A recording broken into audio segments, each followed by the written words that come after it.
kasih. Izin, apakah kita lanjut dulu sama Ibu Wahyu atau kita tanya jawab? Mungkin sebaiknya langsung aja Bu ya. Ibu Wahyu, izin.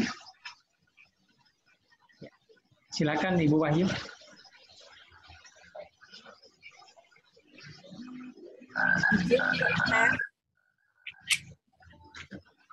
Assalamualaikum warahmatullahi wabarakatuh. Waalaikumsalam warahmatullahi wabarakatuh. Terima kasih, terharu banget deh, 86. Keren banget. Terima kasih. Assalamualaikum warahmatullahi wabarakatuh. Sukses semuanya. Kita akan mulai dengan sesi sharing. Karena tadi sudah berbicara tentang andragogi, masuk kategori andagrogi, maka kita harus terapkan. Setuju? Jadi tolong nanti kalau ada pertanyaan, tolong dijawab di live chat-nya ya. Nah, itulah salah satu penerapan andragogi yang Pak Budiman Tahir katakan tadi. Kata beliau mengatakan harus melibatkan peserta. Sehingga begitu Pak Budi tadi presentasi, saya langsung searching di internet tuh. Apa nih yang harus bisa membuat itu? Karena saya sedang nulis penerapan andragogi dalam pembelajaran daring. Ternyata bisa kita terapkan dan kebetulan saya menjadi narasumber juga di beberapa tempat di sesi daring ini adalah mereka minta penerapan andragogi dalam daring itu seperti apa. Yuk kita coba di sini. Oke, izin saya share dulu ya PPT saya, walaupun tadi sudah juga saya share kepada host kita.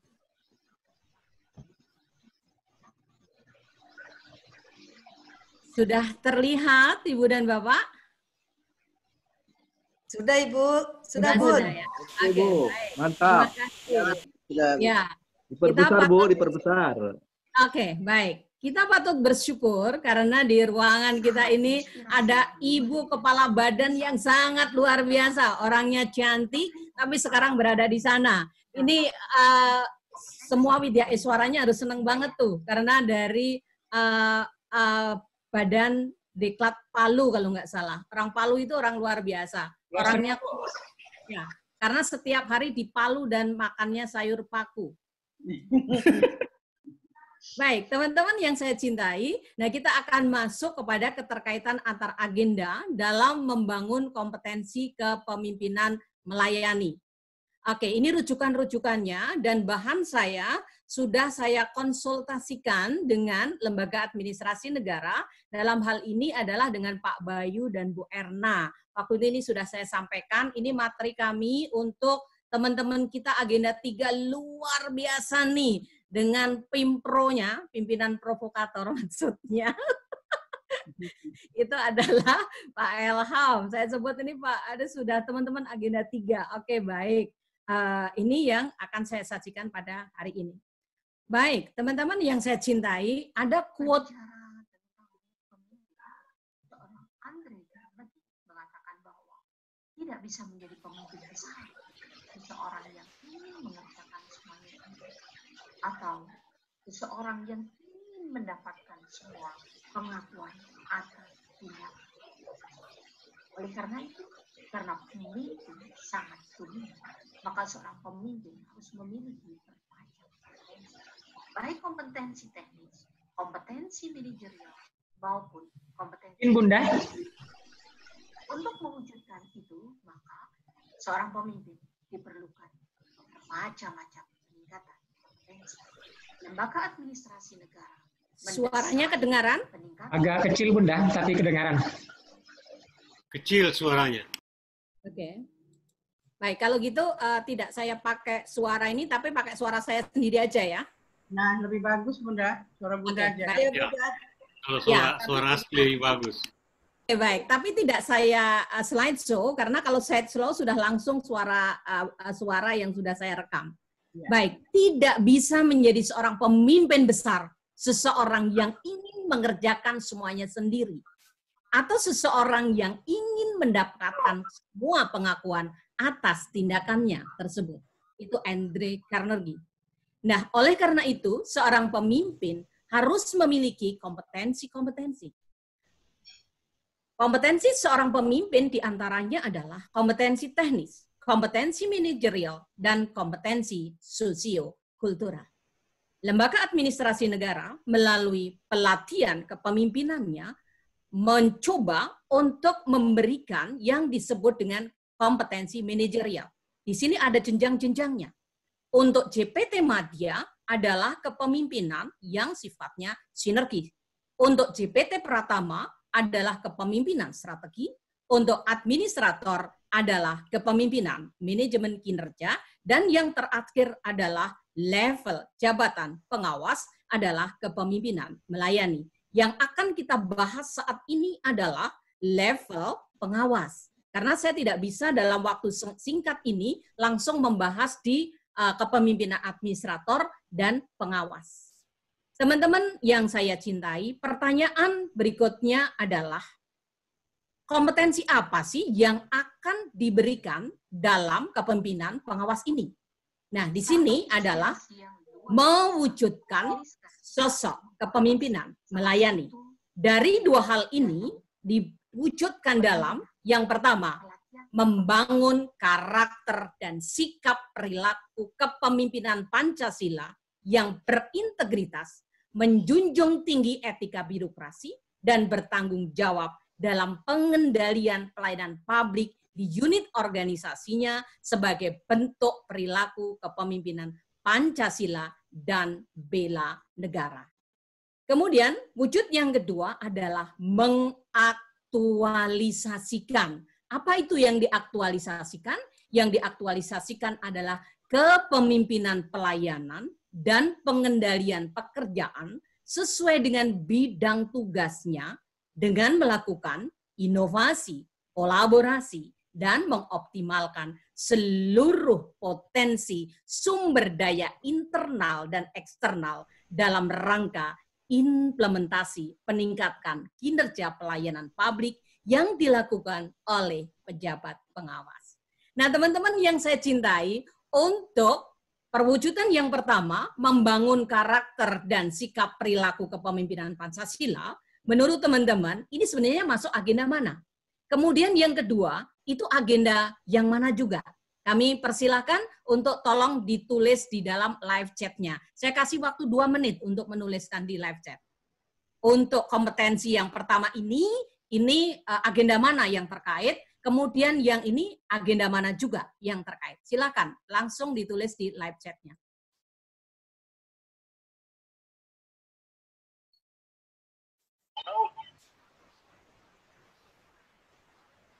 Webinar dulu, sesi kedua.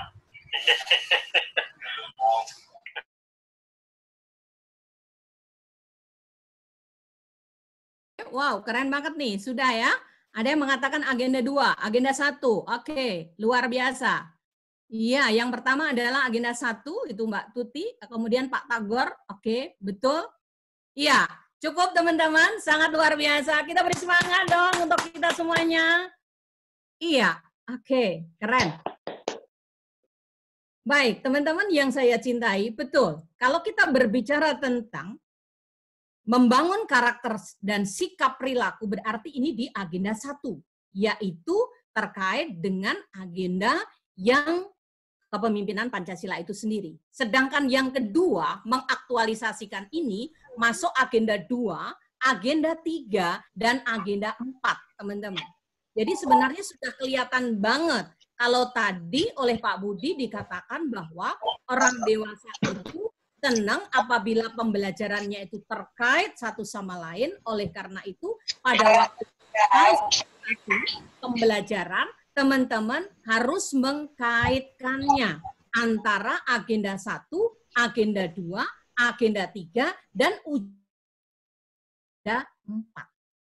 Sehingga nanti akan mewujudkan sosok kepemimpinan yang melayani. Jadi istilahnya tidak mosaik-mosaik. Oke, setelah agenda 1 selesai, cukup. Agenda 2 nggak jalan. Tidak mengkaitkan dengan agenda 1. Agenda 2 selesai, agenda 3 berdiri sendiri-sendiri. Bahkan kemarin saya seharian itu khusus melototin video-video teman-teman yang sudah di-upload di LMS-nya Dilan. itu agenda 1 dan agenda 3. Karena kalau di agenda 2 saya tidak melototin lagi karena saya sering menilai di agenda 2. Jadi saya sudah tahu. Agenda 1 saya pelototin dan agenda 3 juga saya pelototin. Nah, nanti akan kita bahas bersama-sama keterkaitannya dari teman-teman. Oke, baik teman-teman yang saya cintai, untuk membangun, mewujudkan kepemimpinan melayani, kalau saya mengibaratkan pada kompetensi itu seperti membangun sebuah rumah. Nah, kira-kira teman-teman yang saya cintai, tolong ditulis di room chat itu, yang masuk agenda 1 kalau bangunan rumah ini mana, agenda 2 mana, agenda 3 mana, dan agenda 4 yang mana? Silakan, waktu 2 menit saja teman-teman. Oke, silakan. Mana yang masuk di bangunan rumah ini yang masuk agenda 1, mana yang masuk agenda 2, agenda 3, agenda 4-nya. Silakan. Wah, pondasi, keren. Agenda 3 pondasi ya. Agenda 2 pondasinya. Oke. Oh, dinding itu agenda 1. Keren banget deh. Atapnya itu agenda 3. Wah, itu yang mayungi semua ya. Oke. Wah, memang itu kecap selalu nomor 1 nih. Agenda 2 dan agenda 3. Agenda 2 dan 3 yang mana nih Pak Elmi nih? Pondasi. Oke, baik. Cukup, saya kira. Saya akan milih 3 orang. Yang pertama adalah kami undang Pak Helmi. Tolong di-mute-kan Pak Ilham untuk Pak Helmi. Kenapa Pak Helmi menjawab agenda 2 dan agenda 3? Itu masuk di mana? Silakan Pak Helmi. Baik, terima kasih Bunda. Assalamualaikum warahmatullahi wabarakatuh. Waalaikumsalam warahmatullahi wabarakatuh. Bentar, mohon izin biar ya. Berbicara tentang pemimpin. Menurut saya itu kalau kita bicara rumah ya ini ada di dindingnya sebetulnya. Oke. Kedua, kemudian agenda 3 ini dia masih agenda 3 ini bagian dari tiang-tiang yang ada sudah bagian dari situ. Kalau agenda 4 dia yang akan menutupi semua atau atapnya. Itu mungkin yang bisa Helmi sampaikan Bunda. Oke, baik. Terima kasih. Kami undang Pak Yasir. Silakan Pak Yasir. Pak Yasir ini jawabnya detail banget nih. Agenda 1, kemudian jawab berikutnya. Silakan Pak Yasir. Bu Ayu. Ya, agenda 1 kalau saya adalah yang mengkonsep rumahnya. Agenda 1 mengkonsep rumah. Kalau semakin ke kanan, agenda 3, 4, itulah yang tukangnya. Yang mengimplementasikan hasil dari rancangan desainer rumah itu. Itu menurut saya, Bu. Oke. Ya, jadi kalau di pelatihan yang agenda 1 itu adalah konseptor-konseptornya begitu ya. Oke, terima kasih sekali Pak Yasir. Bu Harini, silakan Bu Harini. Bu Harini ini lengkap jawabnya. Monggo silakan Bu Harini. Halo Bu Harini. Siap. Ya, silakan Bu Harini. Baik, terima kasih Bu Wahyu. Saya hari ini dari Jawa Tengah. Untuk agenda 1, saya mencermatinya ada di fondasi rumah itu. Jadi di agenda kepemimpinan Pancasila itu harus kuat, ada di bawah, dan betul-betul menjadi landasan untuk agenda yang berikutnya. Agenda 2, pilar-pilar dari rumah tersebut, kemudian agenda 3 di dinding-dindingnya, dan agenda 4 yang terakhir adalah di atap rumah itu. Demikian Bu Wahyu, terima kasih. Kembali kasih, kita beri semangat dong. Iya, keren banget ya. Oke, baik.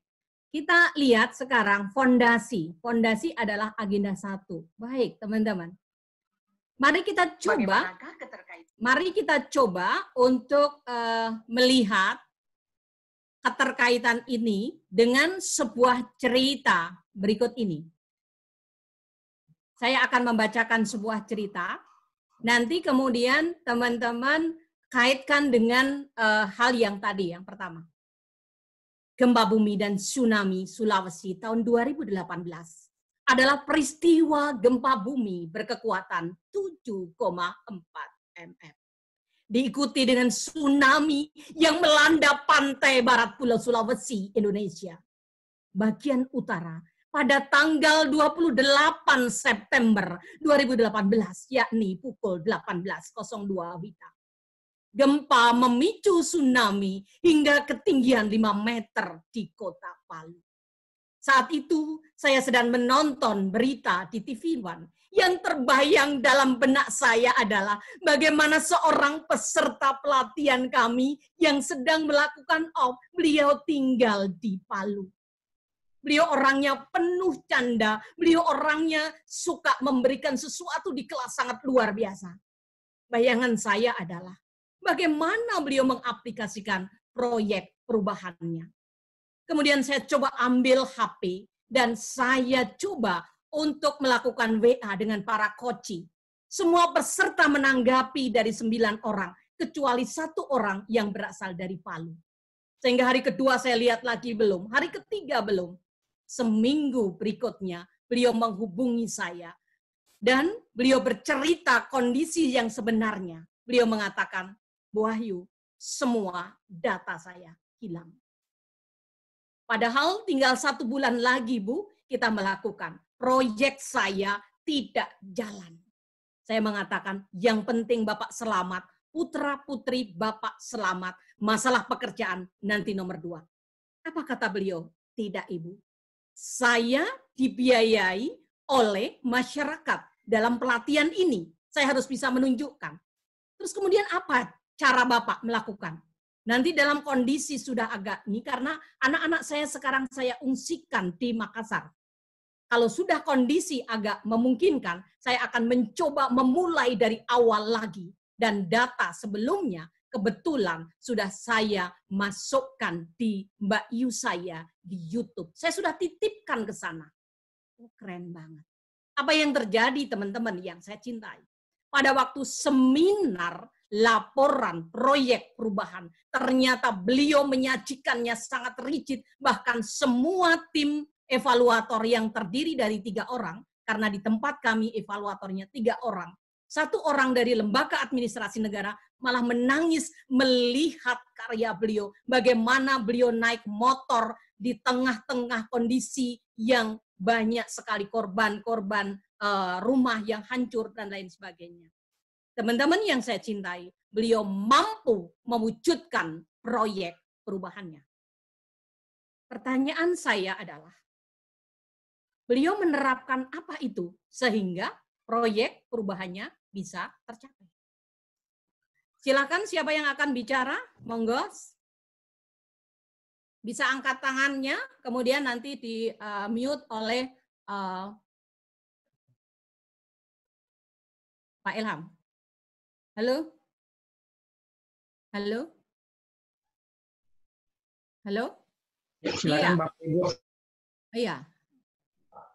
Monggo Bu Edar. Silakan, tadi Bu Edar sudah angkat tangan. Baik. Assalamualaikum warahmatullahi wabarakatuh. Waalaikumsalam warahmatullahi wabarakatuh. Baik, jadi apa yang tadi Ibu sampaikan, merinding juga mendengarnya Ibu ya. Saya melihat di sana adalah nilai akuntabilitas, rasa tanggung jawab beliau yang luar biasa, dan integritas Bu. Jadi seorang peserta di kelas PKP ya Bu ya, peserta PKP ini perubahan ya dalam melaksanakan berarti PIM 4 ya Bu. Itu beliau benar-benar menjadikan peristiwa itu tidak membuat down, tetapi justru ini tantangan yang harus beliau hadapi, dan beliau bisa membuktikan apa yang disampaikan kepada Bu Wahyu bahwa meskipun tsunami melanda dan luar biasa luluh lantahnya Palu, tetapi beliau tidak surut. Jadi rasa tanggung jawabnya yang luar biasa, kemudian juga integritas dan akuntabilitasnya yang luar biasa. Jadi kalau kita lihat, beliau adalah memang pemimpin sejati. Mungkin itu Bu yang dapat saya sampaikan. Terima kasih. Assalamualaikum warahmatullahi wabarakatuh. Waalaikumsalam warahmatullahi wabarakatuh. Saya pengen banyak yang bicara, tapi waktu kita tidak memungkinkan ya. Oke, baik teman-teman yang saya cintai. Kalau kita kembalikan kepada agenda untuk mencapai kepada apa yang disebut dengan kompetensi dalam agenda, kompetensi dalam pelatihan kepemimpinan pengawas ini ada 5 agenda. Agenda yang pertama adalah agenda kepemimpinan Pancasila dan bela negara. Salah satu peserta diklat yang saya izin tadi sama beliau untuk nama disebutkan, beliau tidak mengizinkan, jadi namanya mohon maaf tidak saya sampaikan. Agenda 1, kepemimpinan Pancasila dan bela negaranya pasti hebat, itulah fondasinya. Kalau dulu adalah agenda self-mastery. Sampai saat itu saya mengatakan, wow, pengajar self-mastery sangat hebat banget. Karena apa? Ternyata ada peserta diklat yang mampu mewujudkan proyek perubahannya sampai dengan selesai. Bahkan sampai dengan jangka panjangnya, beliau kurang lebih sebelum puasa, beliau mem-WA saya, ternyata untuk jangka panjangnya sudah selesai. Artinya, beliau mampu self-mastery-nya bagus waktu itu. Kalau sekarang, berarti beliau masuk ke agenda kepemimpinan Pancasila dan bela negaranya hebat sekali. Kalau sebuah bangunan rumah, berarti fondasinya kokoh. Kalau fondasinya kokoh, berarti sangat luar biasa seseorang itu bisa melakukannya. Sama dengan rumah kita. Rumah kita kalau fondasinya juga kokoh, itu hebat banget. Makanya agenda kepemimpinan Pancasila dan bela negara ini masuk di kondisi fondasi rumah kita. Mari coba kita lihat, kalau kita melihat di agenda kepemimpinan Pancasila dan bela negara. Tolong teman-teman yang mengambil agenda ini, kalau saya salah, saya dibetulkan. Karena keterbatasan saya hanya ikut selama ini mulai tahun 2019 membantu dalam melakukan hal-hal ini. Membekali peserta tentang pemahaman Pancasila dan wawasan kebangsaan melalui pemaknaan terhadap nilai dan konsepsi bela negara, moral, etika dalam konteks penguatan kedisiplinan, kapasitas kepemimpinan bela negara, sehingga dia mampu memiliki kemampuan untuk menunjukkan perilaku kepemimpinan Pancasila dan bela negara dalam mengendalikan pelayanan publik sebagai bagian dari upaya bela negara. Peserta coaching saya tadi yang berasal dari Palu, agenda kepemimpinan Pancasila dan bela negaranya sudah terinternalisasi. Apalagi kalau kita berbicara tentang modul 1, yaitu modul etika dan integritas kepemimpinan Pancasila. Di sana memahami dan mengaktualisasikan moral, etika jabatan. Ya jelas etika jabatannya kena, etika pemerintahan, dan nilai-nilai bela negara guna mengembangkan etika, sikap, dan perilaku pengendalian pelayanan publik sebagai bagian dari upaya mewujudkan integritas kepemimpinan Pancasila. Nah, teman-teman yang saya cintai, sehingga kenapa kalau kita berbicara tentang agenda 1 ini adalah merupakan sebuah fondasi untuk peserta diklat masuk ke materi berikutnya. Nah, teman-teman yang saya cintai, ini kalau kita berbicara tentang agenda kepemimpinan Pancasila dan bela negara. Sangat berat sekali karena di sini lebih banyak kepada bagaimana mengelola diri saya sendiri. How to manage myself. Bagaimana saya seorang pemimpin mampu memimpin diri saya sendiri dengan titik beratkan Pancasila dan mampu juga melakukan bela negara.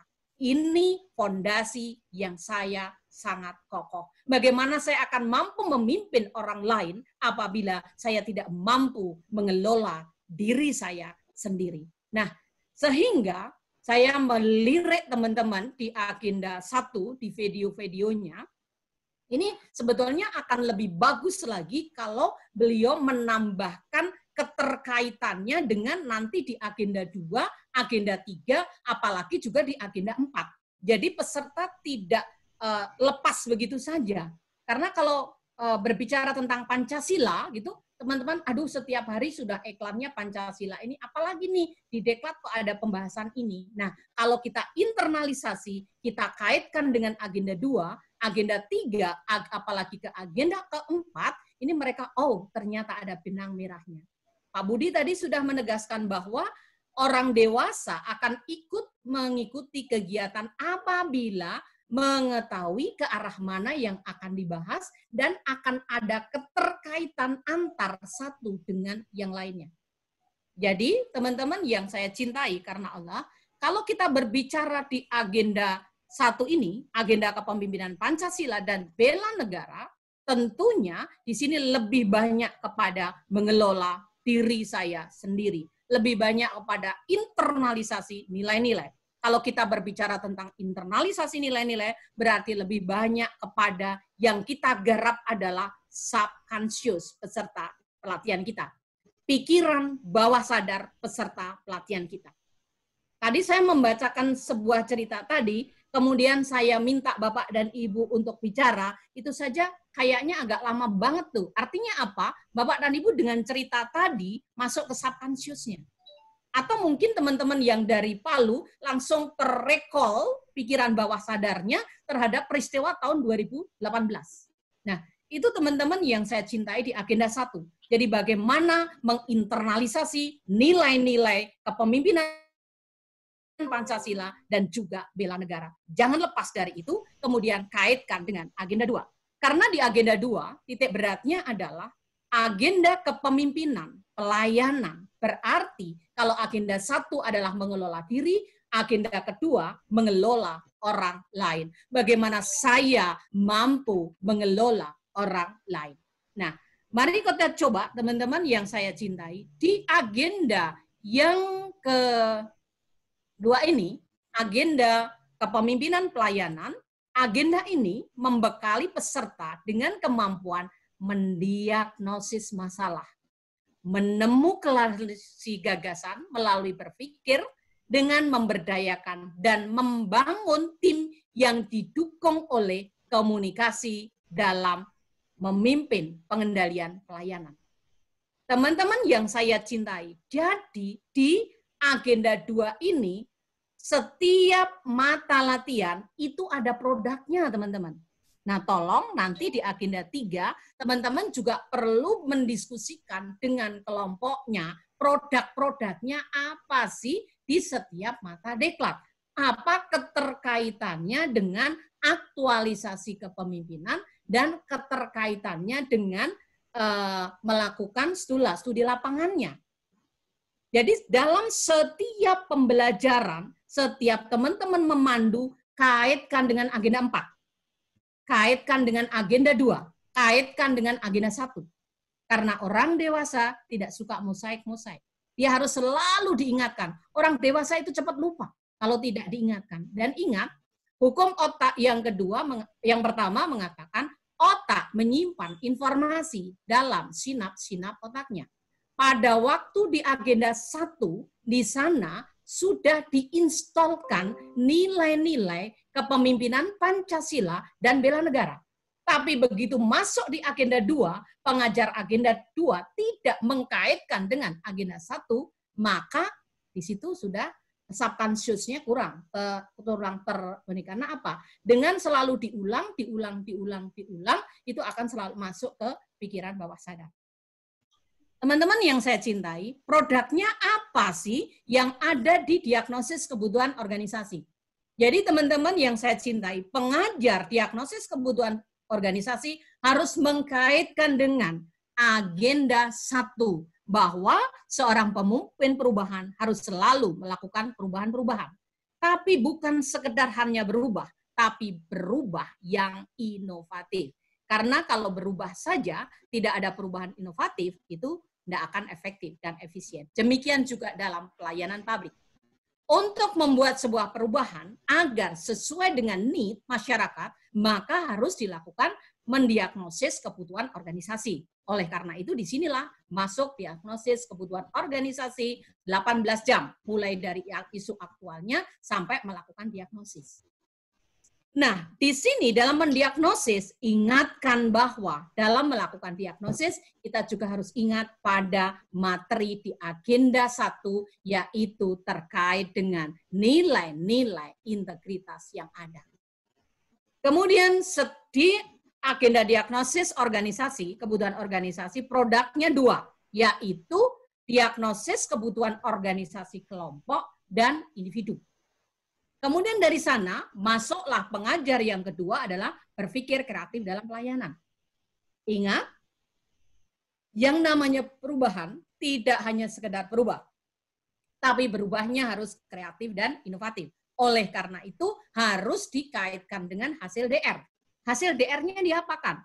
Apakah hasil DR-nya sudah kreatif? Solusi permasalahannya sudah kreatif atau tidak? Terima kasih sayangku. Mohon maaf saya di sini. Oke, baik. Teman-teman yang saya cintai, jadi apakah sudah kreatif atau belum idenya? Nah, sehingga masuklah di sini ada 9 teknik-teknik berpikir kreatif dalam pelayanan.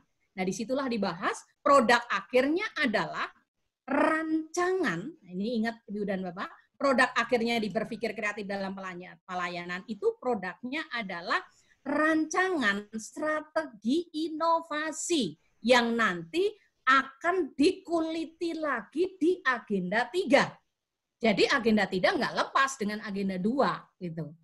Nah, ini teman-teman yang saya cintai di berpikir kreatif. Produknya apa? Produknya adalah mereka membuat rancangan strategi inovasi sesuai dengan hasil DR-nya.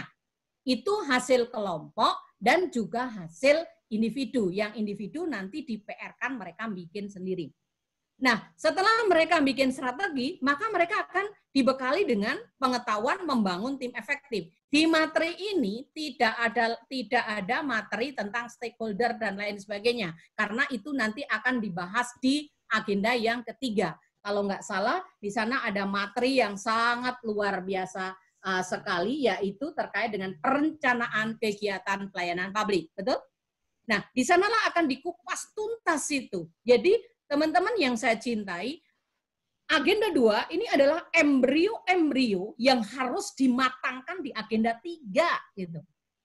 Nah, kemudian yang terakhir adalah kepemimpinan dalam pelaksanaan pekerjaan. Nah, di sini akan menerapkan salah satu kayak kepemimpinan melayani. Ada 10 kepemimpinan melayani. Jadi teman-teman yang saya cintai, produk di agenda 2 ini adalah sudah sampai strategi inovasi, ada membangun tim dalam kelompoknya, pemimpinnya sudah mampu untuk melakukan pemberdayaan dengan menggunakan perilaku kepemimpinan melayani. Nah, itulah teman-teman yang saya cintai. Sekarang kita akan masuk di agenda 3. Nah, karena teman-teman di sini adalah agenda 3, kami undang teman-teman untuk yang mau menjelaskan tentang sebenarnya inti dari agenda 3 itu apa sih gitu. Monggo, silakan. Siapa yang akan berbicara? Karena sudah ada yang melakukan pelatihan itu. Monggo, silakan. Siapa yang akan mencoba di agenda ini? Pak Sudirman mungkin ya? Wah, ini dia. Keren banget deh. Monggo Pak Sudirman. Sebenarnya di agenda 3 ini, apa sih kompetensi yang dibangun di agenda 3 itu?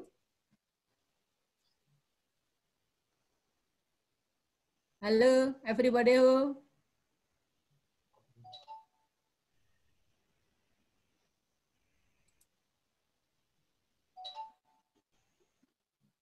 Ayo, ayo.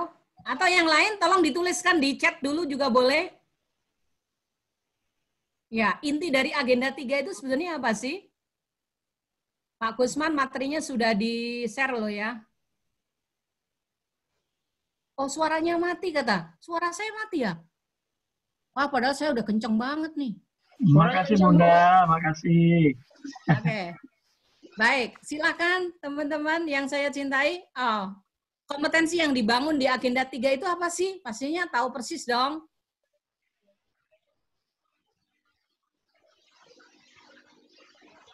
Oke, baik. Oke, baik. Sekaligus deh kalau memang seperti itu.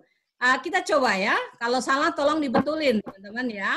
Nah, di agenda 3 adalah agenda pengendalian pelaksanaan pekerjaan.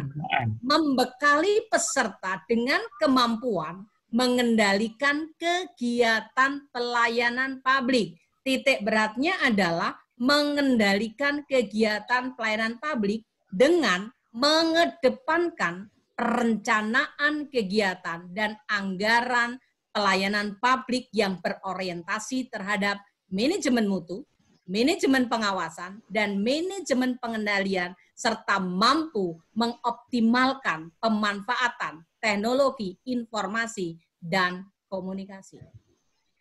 Mata latihannya apa aja? Nih. Oke, baik. Saya minta ke teman-teman, silahkan, boleh dimasukkan di chat.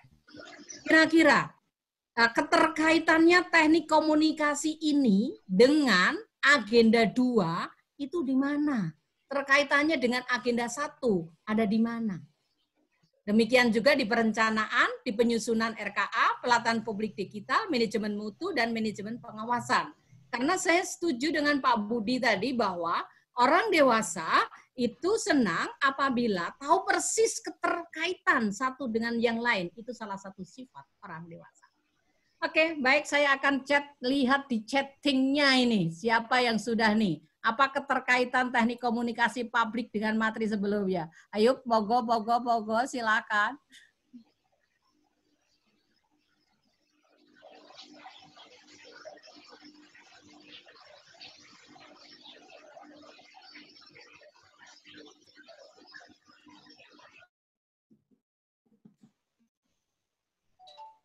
Belum muncul ini? Oh, sudah nih. Wah, Pak Sanel, saat mengelola orang lain dengan kecerdasan emosi, dengan nilai-nilai Pancasila wow, keren, menghargai orang lain. Wow. Oke, pemimpin pelayanan harus mampu berkomunikasi, dalam berkomunikasi harus menjunjung tinggi nilai-nilai Pancasila. Oh, Mbak Titi, keren banget. Oke, ya, Pak Tanggor mana nih, Pak Tanggor Hasibuan?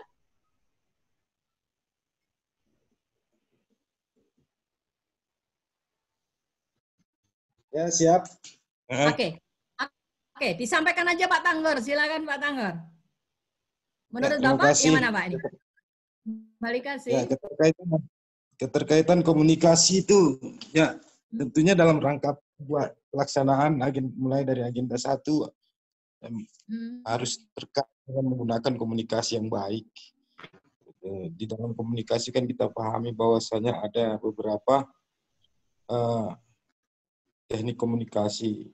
Ya, seorang pemimpin harus mampu mengkomunikasikan apapun yang dilakukan mulai dari merencanakan sampai dengan pelaporan. Terima kasih, Bu. Oke, luar biasa, keren ya. Keren banget. Ini, nah, kemudian tadi ada Bu Titi, kalau nggak salah, beliau juga Bu Tuti ya. Bu Tuti, kami undang Bu Tuti untuk menyampaikan Bu Tuti sama Bu Titi nanti. Oke, silakan.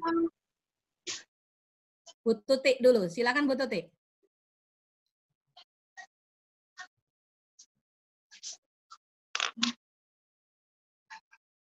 Halo. Halo, gimana Bu Titi? Bu Titi atau Bu Tuti nih? Titi, Bu. Oke. Saya bingung makanya tadi disebut Tuti. Ada dua, yang satu Titi, yang Tuti, karena dua-duanya ngisi semua di setting. Ya. Oke, baik.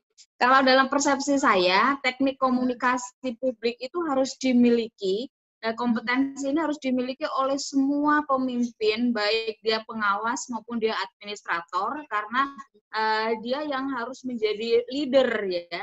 Jadi seorang leader kalau tidak mampu berkomunikasi, bagaimana dia mendirect timnya gitu. Nah, dalam berkomunikasi dia juga harus menjunjung tinggi nilai-nilai Pancasila, karena kalau tidak kadang cenderung pemimpin kita itu cenderung diskriminatif gitu ya, rasis itu masih ada. Maka nilai-nilai Pancasila itu harus dimiliki, dia harus menjadi belief system dulu di dalam dirinya gitu. Karena kalau dia kalau nilai-nilai Pancasila sudah menjadi belief system di dalam dirinya, dia akan menempatkan orang lain lebih tinggi dari dirinya. Jadi dia tidak pernah mendahulukan dirinya sendiri, tetapi orang lain dulu baru dirinya. Itu seorang pemimpin pelayan. Terima kasih, Bunda. Saya kembalikan. Tepuk salut banget, salut, keren, betul sekali. Oke, baik. Satu lagi tadi Bu Titi, satu lagi Bu Tuti. Monggo Bu Tuti.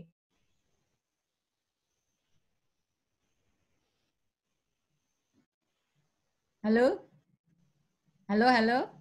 Bu Tutinya ada? Yeah. Ada Bu, ya. Ya, silakan Bu Ada Tuti. Bunda. Ya, baik, gimana? terima kasih. Ya, kalau menurut saya teknik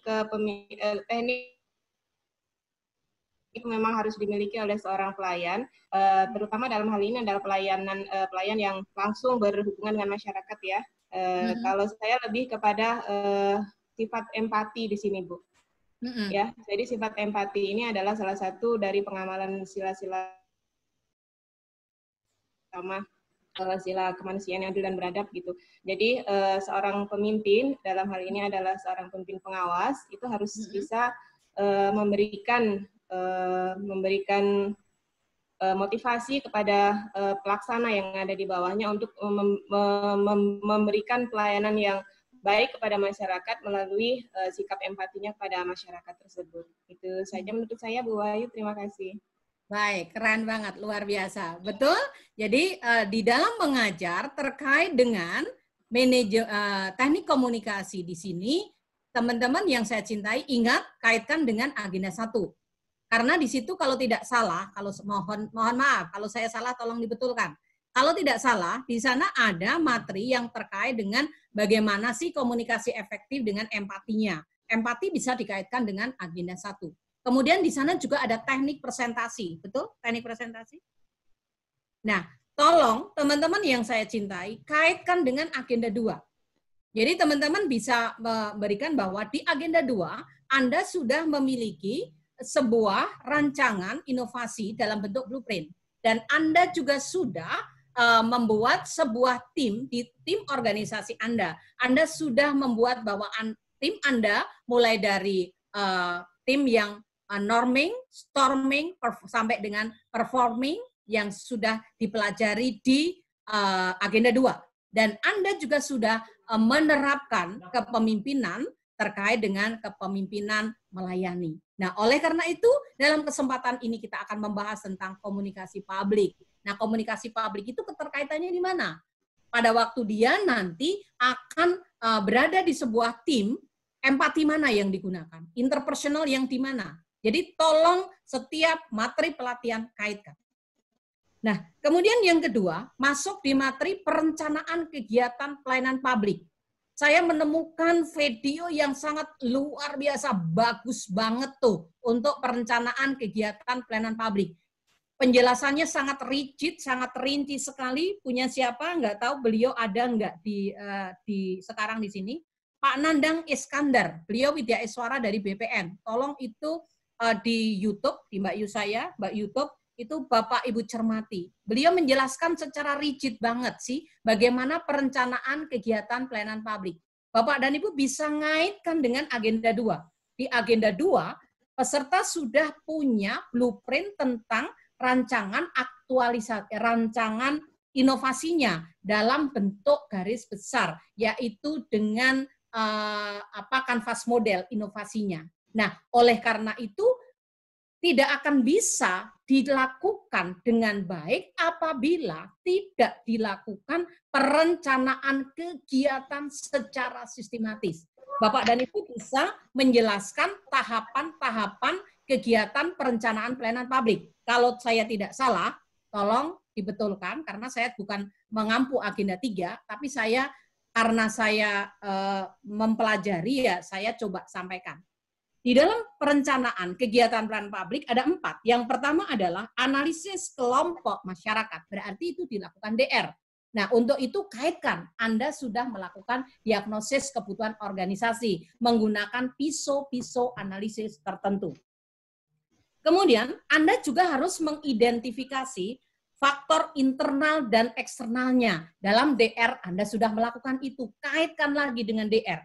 Kemudian, Yang ketiga, menentukan kegiatan pelayanan. Apa saja dalam penentukan kegiatan pelayanan ini. Ingat, dalam menentukan kegiatan pelayanan, Anda harus dengan tim Anda. Anda harus dengan stakeholder Anda. Nah, disinilah nanti teman-teman akan membahas tentang itu. Yang terakhir adalah, yang keempat adalah penjadwalan, dan yang kelima adalah pemberdayaan SDM-nya. Itu dalam perencanaan kegiatan pelayanan publik. Bahkan di sana sampai dibahas juga dengan stakeholder internal dan eksternal. Tapi ingat, karena di sini adalah level pengawas, lingkup unit organisasinya kecil, apakah memungkinkan ada stakeholder eksternal? Di bagian-bagian tertentu bisa ada stakeholder eksternal, tapi di bagian tertentu mungkin ada yang tidak ada stakeholder eksternalnya, tapi hanya di lingkungan internalnya. Nah, kemudian setelah harusnya di perencanaan kegiatan pelayanan publik ini, teman-teman sudah membreakdown dari kanvas model inovasinya. Itu di breakdown dalam perencanaan kegiatan pelayanan publik. Sampai pada materi berikutnya, penyusunan. Karena di perencanaan kegiatan pelayanan publik ini, kalau nggak salah sampai 18 jam. Jadi teman-teman harus sampai praktek. Loh, Wahyu, sekarang dengan daring gimana? Bisa. Kami di JPT2 itu pakai daring, tapi begitu sudah diskusi kelompok, maka Zoom-nya kita bagi kita split dalam 4 room. Ada room 1, room 2, room 3, room 4. Widya Iswaranya akan selalu bergerak dari room 1, room 2, room 3, dan room 4. Nah, di sini kalau bisa kelompoknya itu mengalir dari agenda 2. Jadi mereka sudah punya kelompok-kelompok tertentu di mana di kelompok itu sudah punya rancangan inovasinya, kemudian di background dalam perencanaan kegiatan pelayanan publik. Mohon maaf, tidak terlalu banyak teori-teori, karena kalau saya ada juga melihat di video-video itu banyak adalah. Tapi yang Pak ini kalau kita bisa breakdown, Pak Nandang Iskandar itu luar biasa itu, teorinya sangat rigid banget, karena itu waktunya beliau hanya 20 menit, nggak bisa dong untuk lakukan dengan cara andragogis lagi, sudah nggak bisa, sehingga teman-teman bisa mendaratkan di situ. Kemudian setelah itu adalah penyusunan RKA pelayanan publik. Kalau kita lihat di modulnya itu banyak banget teori-teorinya. Tugas teman-teman adalah mendaratkan mana yang langsung nanti bisa dipraktekkan, dimasukkan di dalam rancangan aktualisasinya. Jadi tidak mengacu begitu saja teori-teori yang ada. Kalau teori-teori saja, saya sendiri bukan orang keuangan, saya sendiri bukan beruang, sehingga dengerin itu aja saya sudah pusing gitu. Nah, apalagi peserta pelatihan yang mohon maaf yang jarang mengelola tentang keuangan. Jadi, saya yakin teman-teman mampu untuk mendaratkan mana yang akan dimasukkan di dalam nanti. Keren banget di pelayanan publik digital nih. Nah, silakan teman-teman, kita akan mencoba siapa yang akan mengkaitkan sekarang. Tadi sudah 4, yang pertama tadi dari teman-teman, yang kedua, ketiga saya sudah mencoba. Sekarang pelayanan publik digital. Silahkan tolong ditulis dulu di chat.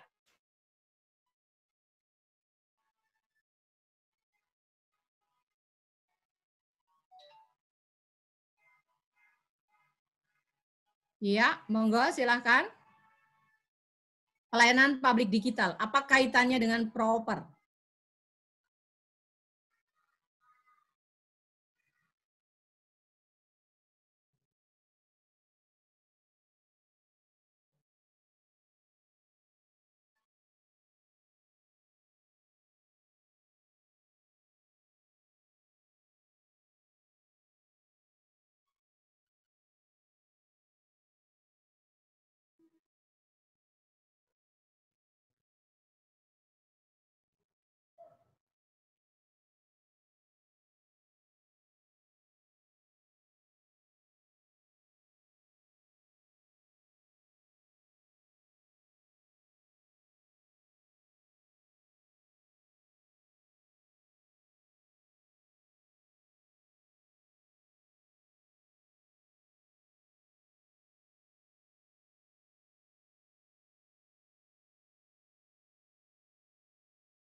Lebih ahli daripada saya dong. Ayo. Masa Pak Ilham nanti, kalau Pak Ilham nanti ngerangkep dong. Ya, gimana? Kalau saya undang ada di situ namanya Mbak Reni. Ayo Mbak Reni, silakan Mbak Reni. Keterkaitan digital, dia adalah anak muda yang ahli IT tuh. Gimana keterkaitannya dengan agenda kedua dan agenda keempat, Mbak Reni, bisa disampaikan?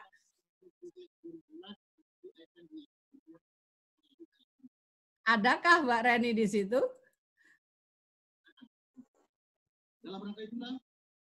Halo.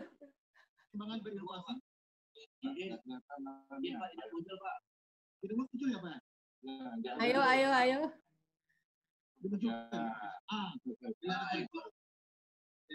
Mana nih? Ayo yang lainnya boleh dong. Siapa yang akan menyampaikan?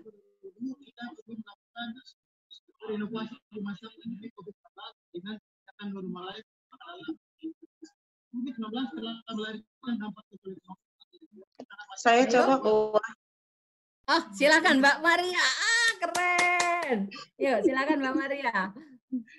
Ya Bu, kalau kaitan antara pelayanan publik dengan pada era digital, maka sekarang ini masyarakat itu butuh percepatan. Jadi pelayanannya harus pelayanan yang cepat, pelayanan yang murah. Jadi kalau seorang pemimpin tidak memiliki kemampuan untuk menggunakan teknologi informasi dalam pelayanan publiknya, maka kinerjanya untuk saat ini ya Bu ya, untuk saat ini apalagi di era pandemi seperti ini, maka kemungkinan kinerja organisasinya juga akan menjadi rendah. Jadi pemimpin harus memiliki kemampuan minimal, kalau pemimpin yang usianya sudah lanjut itu biasanya kemampuannya di teknologi informasi itu agak kurang. Tetapi dia harus siap karena kondisi saat ini membutuhkan pemimpin-pemimpin yang paham tentang teknologi informasi. Bagaimana inovasi itu sekarang ini inovasinya itu kebanyakan berhubungan dengan teknologi informasi. Kalau pemimpinnya tidak memiliki kemampuan untuk itu, maka jangan harap kalau pelayanan publik itu akan semakin maksimal, Bu. Jadi saya pikir butuh penekanan bahwa kebutuhan masyarakat terhadap pelayanan yang cepat, murah, dan sebagainya, itu yang menjadi modal seorang pemimpin supaya kinerjanya akan jauh lebih baik. Saya pikir mungkin itu saja Bu, sederhana. Mbak Maria, ini aku punya kakak nih, kakakku lama banget nggak pernah ketemu, sekarang orangnya kayak apa ya? Bang Kidi, silakan Bang Kidi. Ya, silakan Bang Kidi. Bang Kidi sudah menulis loh di chat. Silakan Bang Kidi. Oke, terima kasih Bu. Saya munculkan. Maaf Bu. Ya, jadi mungkin menambahkan saja Bu dengan apa yang disampaikan oleh Bu Maria tadi, bahwa itu benar adanya bahwa seorang pemimpin terutama di pengawas ini tentu dia sebagai manajer di apa namanya di pengawasan itu. Oleh karena itu kan dia punya anak buah atau staf yang mungkin di situ bisa dimanfaatkan, dan dia sendiri harus tahu juga apa fungsi daripada digitalisasi. Oleh karena itu apa yang dia rencanakan mulai dari awal sampai akhir itu, bagaimana dia mengaktualisasikan itu dalam bentuk digitalisasi. Karena apa? Masyarakat sekarang ini kan butuh waktu, butuh ukuran waktu, ukuran biaya dan lain sebagainya, itu harus jelas dan terukur. Karena apa? Pada saat ini kan masyarakat itu perlu cepat karena dituntut oleh banyak hal. Jadi tidak manual seperti sebelum-sebelumnya itu yang membutuhkan waktu yang tidak jelas dan lain sebagainya, sehingga pemimpin pengawas di sini atau pengawas di sini dia harus bisa memahami itu sebagai leader di sana untuk bisa mengaktualisasikan pelayanan itu dengan menggunakan apa namanya digitalisasi, sehingga pelayanan-pelayanan itu terukur, ya, jelas dan bisa diakses oleh semua orang, karena masyarakat kita sekarang sudah masyarakat yang sudah melek dengan informasi, sehingga apa yang menjadi informasi-informasi yang harus dia dapat sebelumnya itu harus jelas. Demikian Bu, kurang lebih. Terima kasih. Baik, terima kasih Pak Gidi, luar biasa ya. Ada lagi nih, tapi menyampaikannya ke privat, ke saya sendiri nih, supaya bisa di teman-teman lain. Silakan ini, Pak Sanmel. Mana ini PIY-nya ya? Dia sudah menuliskan di chat nih. Ya, silakan. Mana orangnya ya? Adakah? Ya. Di sini namanya Pak Sanmel atau Ibu Sanmel? Ini peserta kita luar biasa loh, ada 99 loh. Ya. Ya, silakan. Beliau ini jawabannya bagus sekali soalnya, cuma sayang cuma diserahkan kepada saya, tidak untuk everyone. Oh, Ibu, aduh Ibu Sanmel, maaf, cantik sekali Banda Aceh lagi. Ayo silakan Bun. Ya, kalau menurut saya Bunda, sekarang ini semua masyarakat membutuhkan pelayanan yang seperti sudah disampaikan oleh rekan yang lain tadi. Perlu percepatan. Ya. Dan tentunya harus sesuai dengan kebutuhan masyarakat. Jangan berbasis Android, tetapi masyarakat yang dilayani tidak terbiasa dengan digitalisasi melalui Android.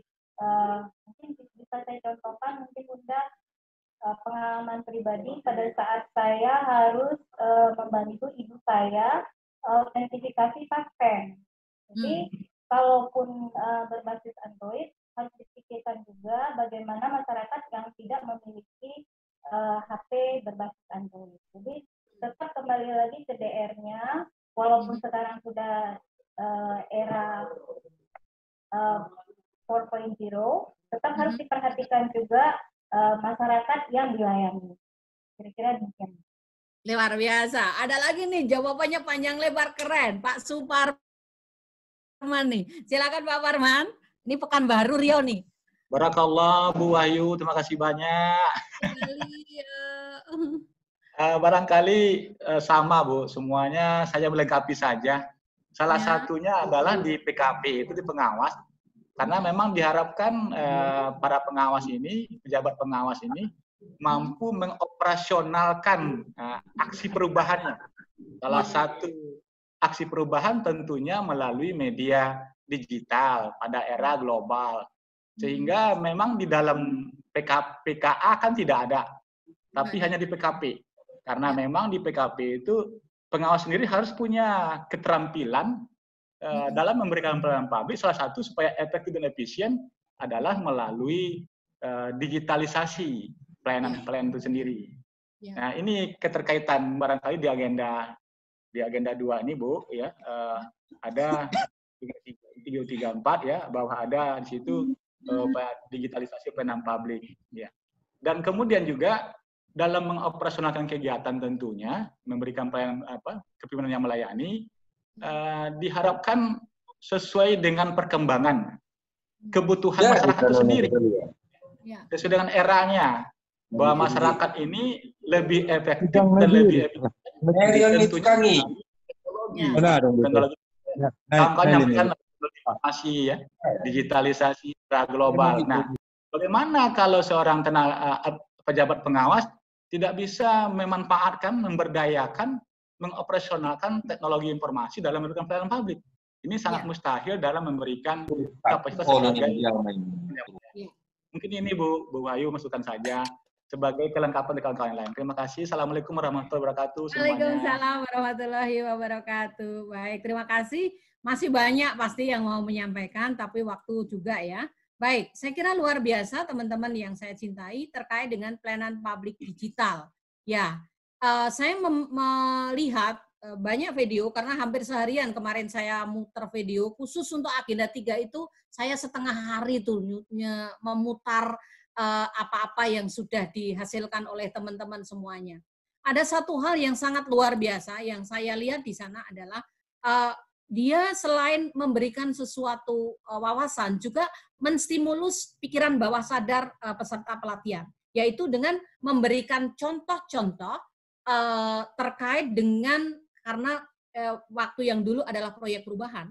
Proyek perubahan yang digital, dan juga dia bisa mempromosikan dengan cara digital juga. Itu juga dicontohkan. Itu menurut saya itu sangat bagus sekali, karena peserta pelatihan kita juga perlu insight-insight. Peserta pelatihan kita tidak hanya dengan teori-teori, apalagi berkaitan dengan tentang aturan-aturan yang terkait digitalisasi, itu penjelasannya aja ada sampai yang 1 jam. Waduh, itu mubazir sekali. Itu kan bisa disuruh baca mereka, atau mungkin hanya dengan brainstorming saja.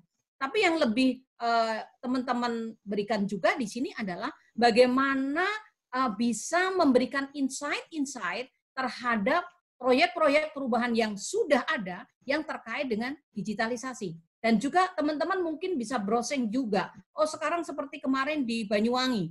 Banyuwangi ini dalam era COVID ini ada sebuah daerah yang itu semuanya sudah serba digital. Itu sangat luar biasa. Itu juga disampaikan.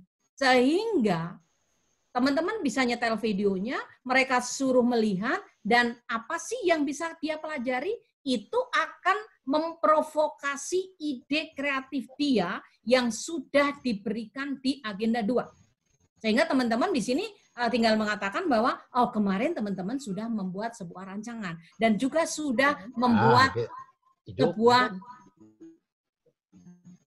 sebuah perencanaan aktualisasinya. Nah, di sini saya juga akan memberikan insight-insight, gambaran-gambaran kepada teman-teman bagaimana sih pelayanan publik digital terhadap masyarakat yang sudah diberikan secara optimal di luar sana.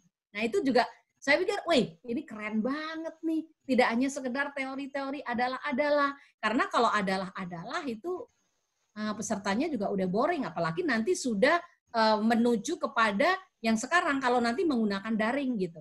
Nah, kemudian itu dari pelayanan publik digital. Teman-teman bisa melakukan banyak hal, titik beratnya di sini bukan teori-teori. Kaitannya dengan proyek perubahan gimana. Dan ingat kaitannya juga dengan stula. Nah, apakah juga perlu stula? Tetap iya, teman-teman. Walaupun stulanya kalau dalam era sekarang ini daring. Seperti yang dilakukan di PKN 2 itu juga melakukannya itu dengan daring. Nah, dengan daring tentunya juga akan banyak yang harus dipersiapkan di situ. Di materi ini juga luar biasa, teman-teman, di materi yang ke-6 adalah manajemen mutu. Nah, di sini tentunya kalau kita berbicara tentang inovasi, ada kriteria inovasi, yaitu terkait dengan mutu. Nah, apa itu mutu? Teman-teman tetap dalam memberikan materi ini, kaitkan dengan di agenda 2 dan agenda 1, agenda 4. Jadi setiap kegiatan itu teman-teman harus sudah menginsight, sehingga nanti setelah materi manajemen mutu itu ada pembekalan aktualisasi, ada apa itu namanya, bukan pembekalan aktualisasi, ada materi yang terkait dengan iya benar ya, konsep aktualisasi, mereka sudah ada terbayang, bukan bingung lagi, karena di setiap agenda teman-teman sudah mulai menyinggung. Di agenda 2 sudah disinggung, bahkan mereka udah nggak bingung lagi, oh aku sudah punya embrio nih, walaupun embrio di agenda 2 dan agenda 3 itu bisa berubah saat mereka melakukan stula. Karena begitu stula, ternyata saya rubah. Oh, kenapa tidak? Kalau mentornya boleh, coach-nya juga boleh, silahkan. Kalau coach kan hanya sekedar mengikutin aja. Nah, ini di manajemen mutu. Nah, di sini teman-teman kan juga membahas tentang indikator-indikator mutu. Salah 2, bukan salah 1 ya, salah 2 indikator mutu itu adalah kreatif dan inovatif. Apakah, kembali lagi, dalam perencanaan aktualisasi Anda itu sudah kreatif dan inovatif atau belum? Apakah sudah sesuai dengan mutu yang ditentukan? Mutu di situ ada efektif, efisien. Apakah rancangan Anda dan lain sebagainya? Pada waktu membahas di manajemen mutu, kaitkan juga dengan materi-materi di atasnya, terutama terkait dengan penyusunan perencanaan dari yang terkait dengan kegiatan pelaksanaan pelayanan publik. Jadi di sini mulai dari modul yang ketiga di ini teman-teman ini seharusnya peserta sudah nggak bingung lagi karena sudah tergiring nih. Oh, sekarang saya akan merencanakan kegiatan pelayanan publiknya sampai bikin tahapan-tahapannya sudah bisa. Nah, cuma yang harus kita perhatikan di sini adalah jangan sampai overlap dengan pengampu materi aktualisasi. Kalau nanti pengampu aktualisasinya berbeda dengan yang sudah kita bahas di perencanaan kegiatan pelayanan publik, peserta itu sedikit beda aja udah protes. Sehingga kita perlu berkoordinasi dengan teman-teman yang mengampu di agenda 4. Oleh karena itu, kenapa sekarang dibebaskan pengampu agenda 4 itu boleh dari agenda 2 atau boleh dari agenda 3 atau juga mungkin dari agenda 1, tapi dengan catatan teman-teman yang di agenda 1 harus memperdalam agenda 2 dan agenda 3. Itu sebabnya maka kenapa kita walaupun di agenda 2, kita juga harus menguasai juga di agenda 3, walaupun menguasai itu tidak harus ngajar. Menguasai itu sekedar, oh saya bisa mengkaitkan nih, sehingga nanti pada waktu misalnya saya memberikan materi di agenda 2 dalam berpikir kreatif dalam pelayanan, mereka peserta ada pertanyaan, gimana Bu ini kalau sudah embrionya mau kita merencanakan? Tunggu dulu, jangan tergesa-gesa, itu akan dibahas dalam materi perencanaan kegiatan pelayanan publik. Ingat teman-teman, materi kita sangat terkait satu sama lain. Nah ini teman-teman, nah terakhir di manajemen pengawasan, ini juga ada video yang sangat bagus banget nih. Kayaknya piawi banget beliau. Memang orang-orang yang saya lihat ada S1-nya accounting, S2-nya juga dari keuangan, itu dari DKI. Itu bagus banget tuh. Itu untuk video beliau. Kemudian dari Pak Nandang Iskandar sendiri juga pengendalian pelaksanaan kegiatan. Itu bagus banget tuh yang beliau berikan. Ada yang beliau berikan adalah manajemen pengawasannya juga sangat bagus sekali. Jadi intinya teman-teman, dalam memberikan materi ini, ingat teman-teman ini nanti harus ada kontribusinya terhadap agenda 4. Baik di dalam stula maupun di dalam aktualisasinya. Teman-teman yang saya cintai, nah ini, jadi semua itu bermuara di agenda aktualisasi. Kalau kemarin di video-videonya belum dikaitkan dengan agenda aktualisasi dan juga saya lihat di resum-resum jarang sekali peserta yang mengkaitkan dengan agenda aktualisasi. Nah, kita sekarang yuk sama-sama. Agenda kita ini bukan mosaik-mosaik. Agenda ini adalah terkait satu sama lain. Mulai agenda 1, agenda 2, agenda 3, agenda 4. Itu saling satu sama lain. Agenda aktualisasi adalah membekali peserta dengan kemampuan mengaktualisasikan kapasitas kepemimpinan melayani melalui pengalaman best practice pengendalian kegiatan pelayanan publik dan aplikasi dalam aksi perubahan kinerja pelayanan publik dalam peningkatan kualitas pelayanan publik. Sehingga ada 2 materi di sini. Nah, yang pertama adalah studi lapangan pelayanan publik, di mana dari studi lapangan ini titik beratnya bagaimana mereka bisa mendapat insight-insight baru tentang bagaimana sih inovasi-inovasi dalam pelayanan publik itu. Dan mereka juga menginternalisasi materi di agenda 2 dan agenda 3. Jadi materi di agenda 2 dan agenda 3 itu diinternalisasi pada waktu melakukan studi lapangan pelayanan publik.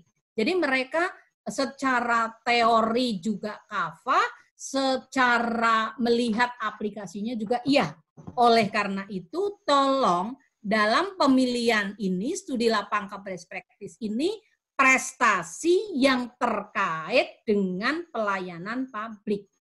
Itu prestasinya seperti apa? Ini mungkin ada penghargaan-penghargaan. Nah, ini semua untuk agenda kepemimpinan 1-4 yang pelayanan ini juga dilihat di sini 1 dan 7 juga demikian. Nah, saya tidak akan membahas secara rinci di agenda 4 ini. Mungkin nanti teman-teman bisa mengagendakan atau mungkin mengundang Pak Bayu atau Bu Erna Bu Erna juga berkenan, Pak Bayu juga berkenan. Kalau teman-teman mau mengundang ke sana, itu akan lebih bagus lagi. Jadi tahu persis aslinya. Kalau saya kan hanya ininya.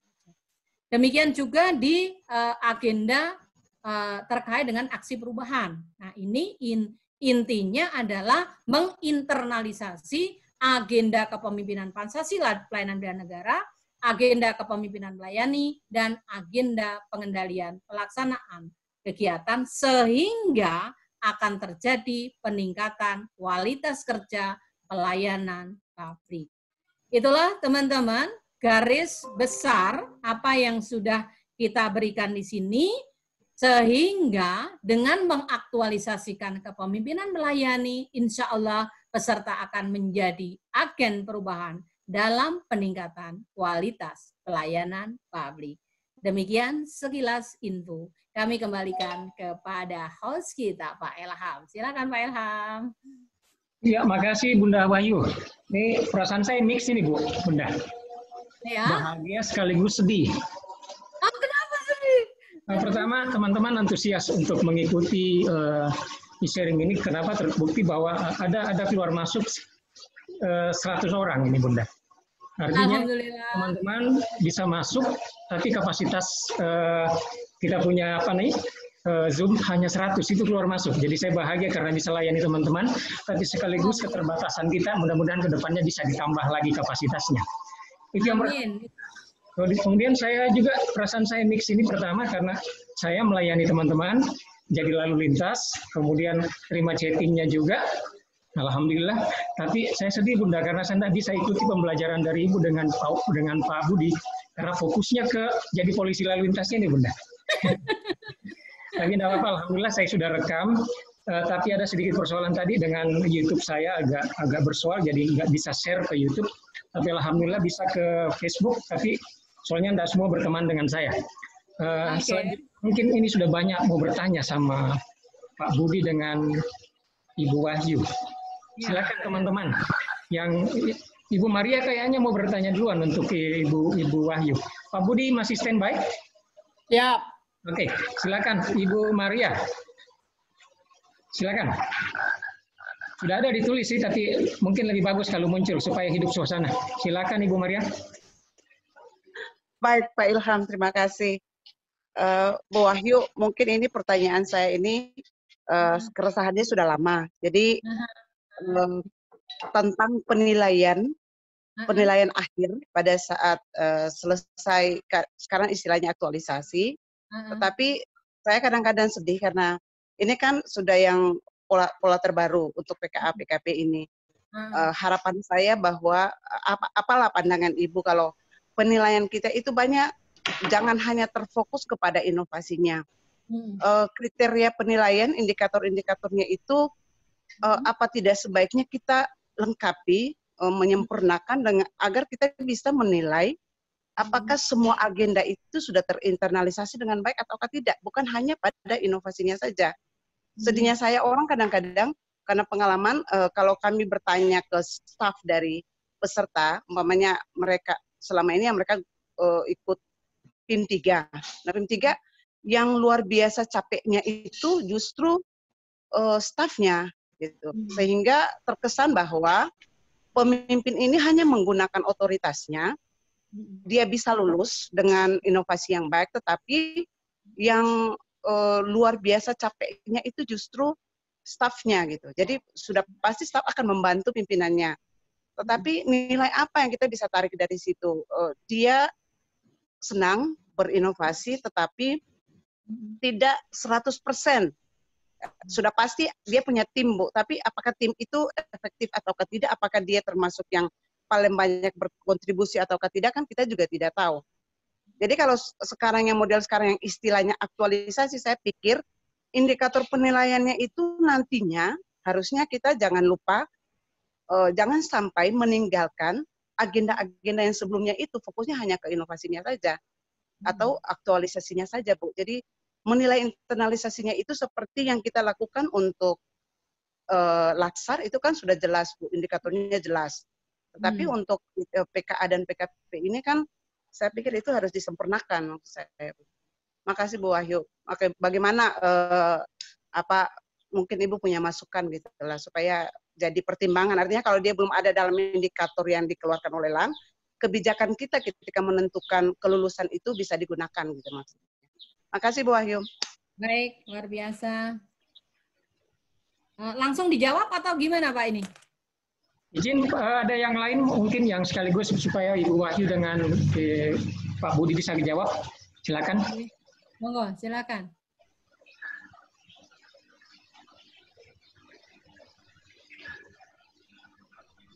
Halo. Ya, silakan.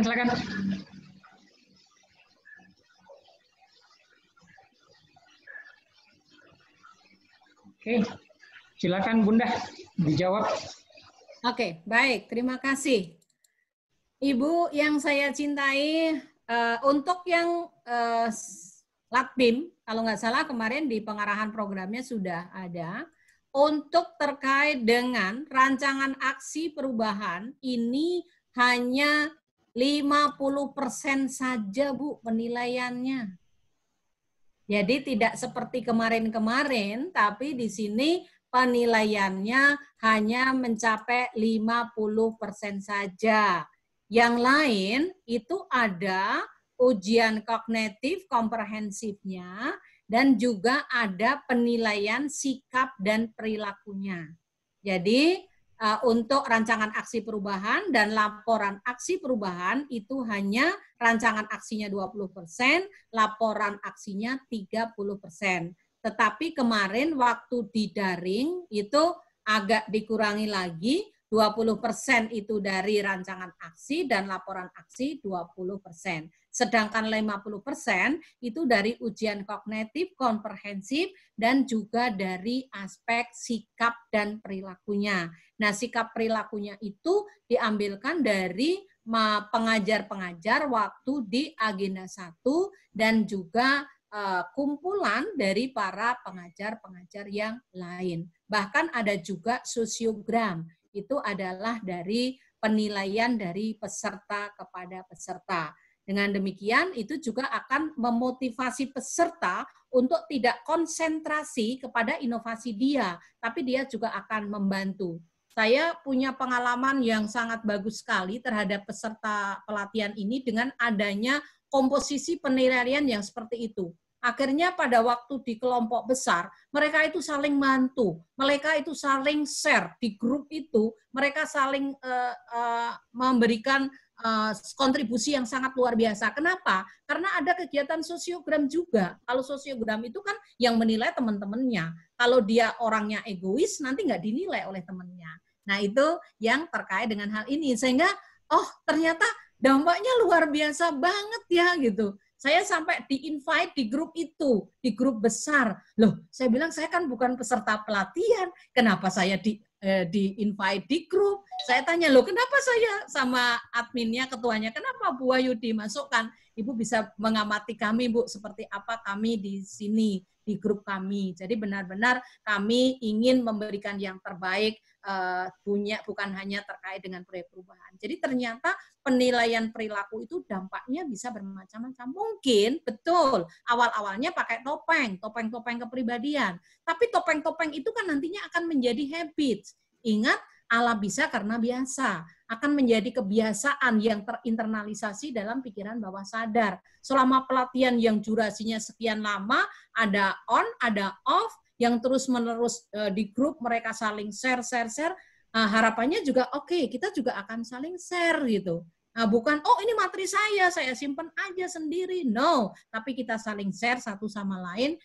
Memang pertama dimulai dari terpaksa karena itu dinilai, tapi lama-lama insya Allah enggak. Saya kira itu Bun, jadi sekarang penilaiannya bukan hanya inovasi saja. Kalau inovasi serahkan pada ininya aja, kepada pegawainya aja. Jadi ada penilaian-penilaian baik dari mentornya juga, itu juga masuk di dalam. Saya kira itu Pak Ilham, monggo. Yap. Ada yang lain silakan. Ada Pak Budi nunggu itu. Mau ditanya juga mungkin. Silakan. Tadi saya melihat kalau belum ada yang nanya, saya tadi ada melihat di ini sharing strategi Ibu saat. Oke, ini ada Pak Ibu Sanmel, boleh di-sharing strategi Ibu saat evaluasi kepemimpinan. Please. Wow, keren banget ini. Jadi kalau saya terus terang saja pada waktu penilaian di sini saya tidak hanya dengan apa ya,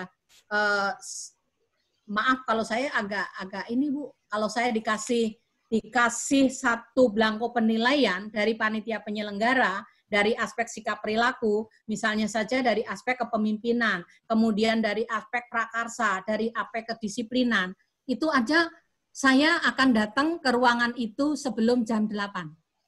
Sehingga peserta yang datang siapa, saya kasih tanda di situ. Saya nggak mau nilai main-main. Kenapa? Karena penilaian kita dimintai pertanggungjawaban. Jadi berat sekali kalau kita disuruh menilai itu. Sehingga begitu masuk itu mereka sudah saya centangin siapa. Yang terlambat saya kasih minus berapa menit. Yang nanti dia keluar ini apa ini. Tapi ya alhamdulillah sih kalau saya menyajikan mereka nggak keluar masuk gitu ya.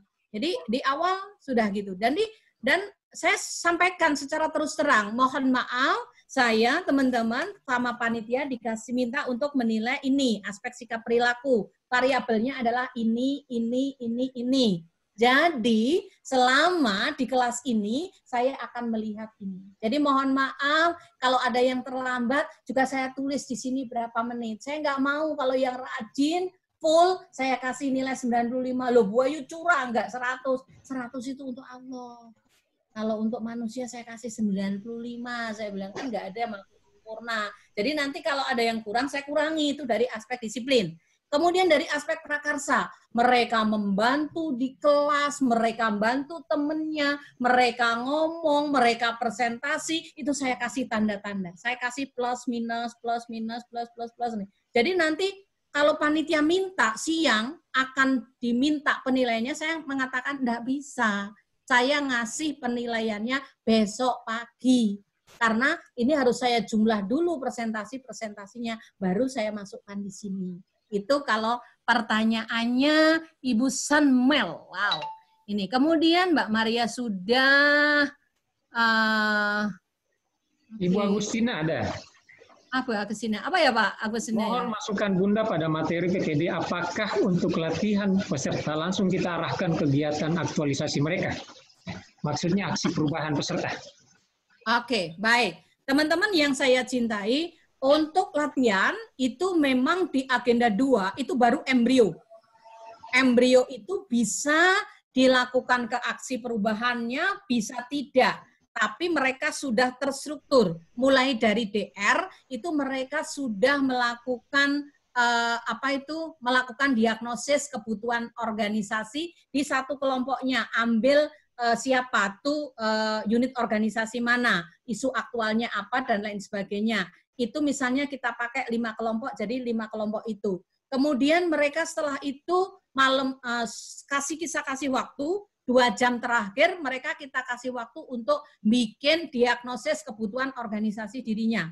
Yang sudah bagus nanti disuruh presentasi. Itu baru embrio. Bisa berubah. Nanti pada waktu stula itu bisa berubah. Jadi kita tidak langsung mengarahkan ini akan menjadi no. Itu baru embrio saja. Nah, karena itu nanti akan tergantung juga sama coach-nya. Coach-nya gimana? Tergantung juga sama pimpinannya. Tapi pengalaman saya, ada yang pinter peserta. Sebelum melakukan ini, menentukan prioritas masalah, beliau sudah melakukan diskusi dengan pimpinannya, dengan stafnya, dengan dunia mayanya. Nah itu keren tuh. Saya tanya, kenapa kok bisa begitu? Biar nggak 2 kali kerja, Bu. Jadi ini sudah langsung menjurus. Silahkan kalau seperti itu, juga tidak apa-apa. Jadi ya, akan seperti itu. Itu Pak Ilham, masih ada? Oke, makasih Ibu. Masih ada teman-teman? Oke, sambil menunggu ada informasi yang saya pengen sampaikan. Pak Kidi ya, ada Ibu. Dikit Bu. Oh silakan. Pak Kidi. Iya, terima kasih Bu Wahyu. Terkait dengan penilaian Bu ya. Ya. Belum melaksanakan model untuk yang baru ini. Tapi dari pengalaman yang sudah terdahulu untuk coach ya, untuk coach itu kan dia form penilaiannya kan berupa standar di situ.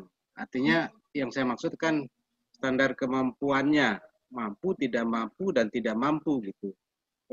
Untuk yang di sini kalau saya lihat di sini di dalam penilaian rancangan ini kan dia berbasis angka di sini, artinya kuantitatif ya.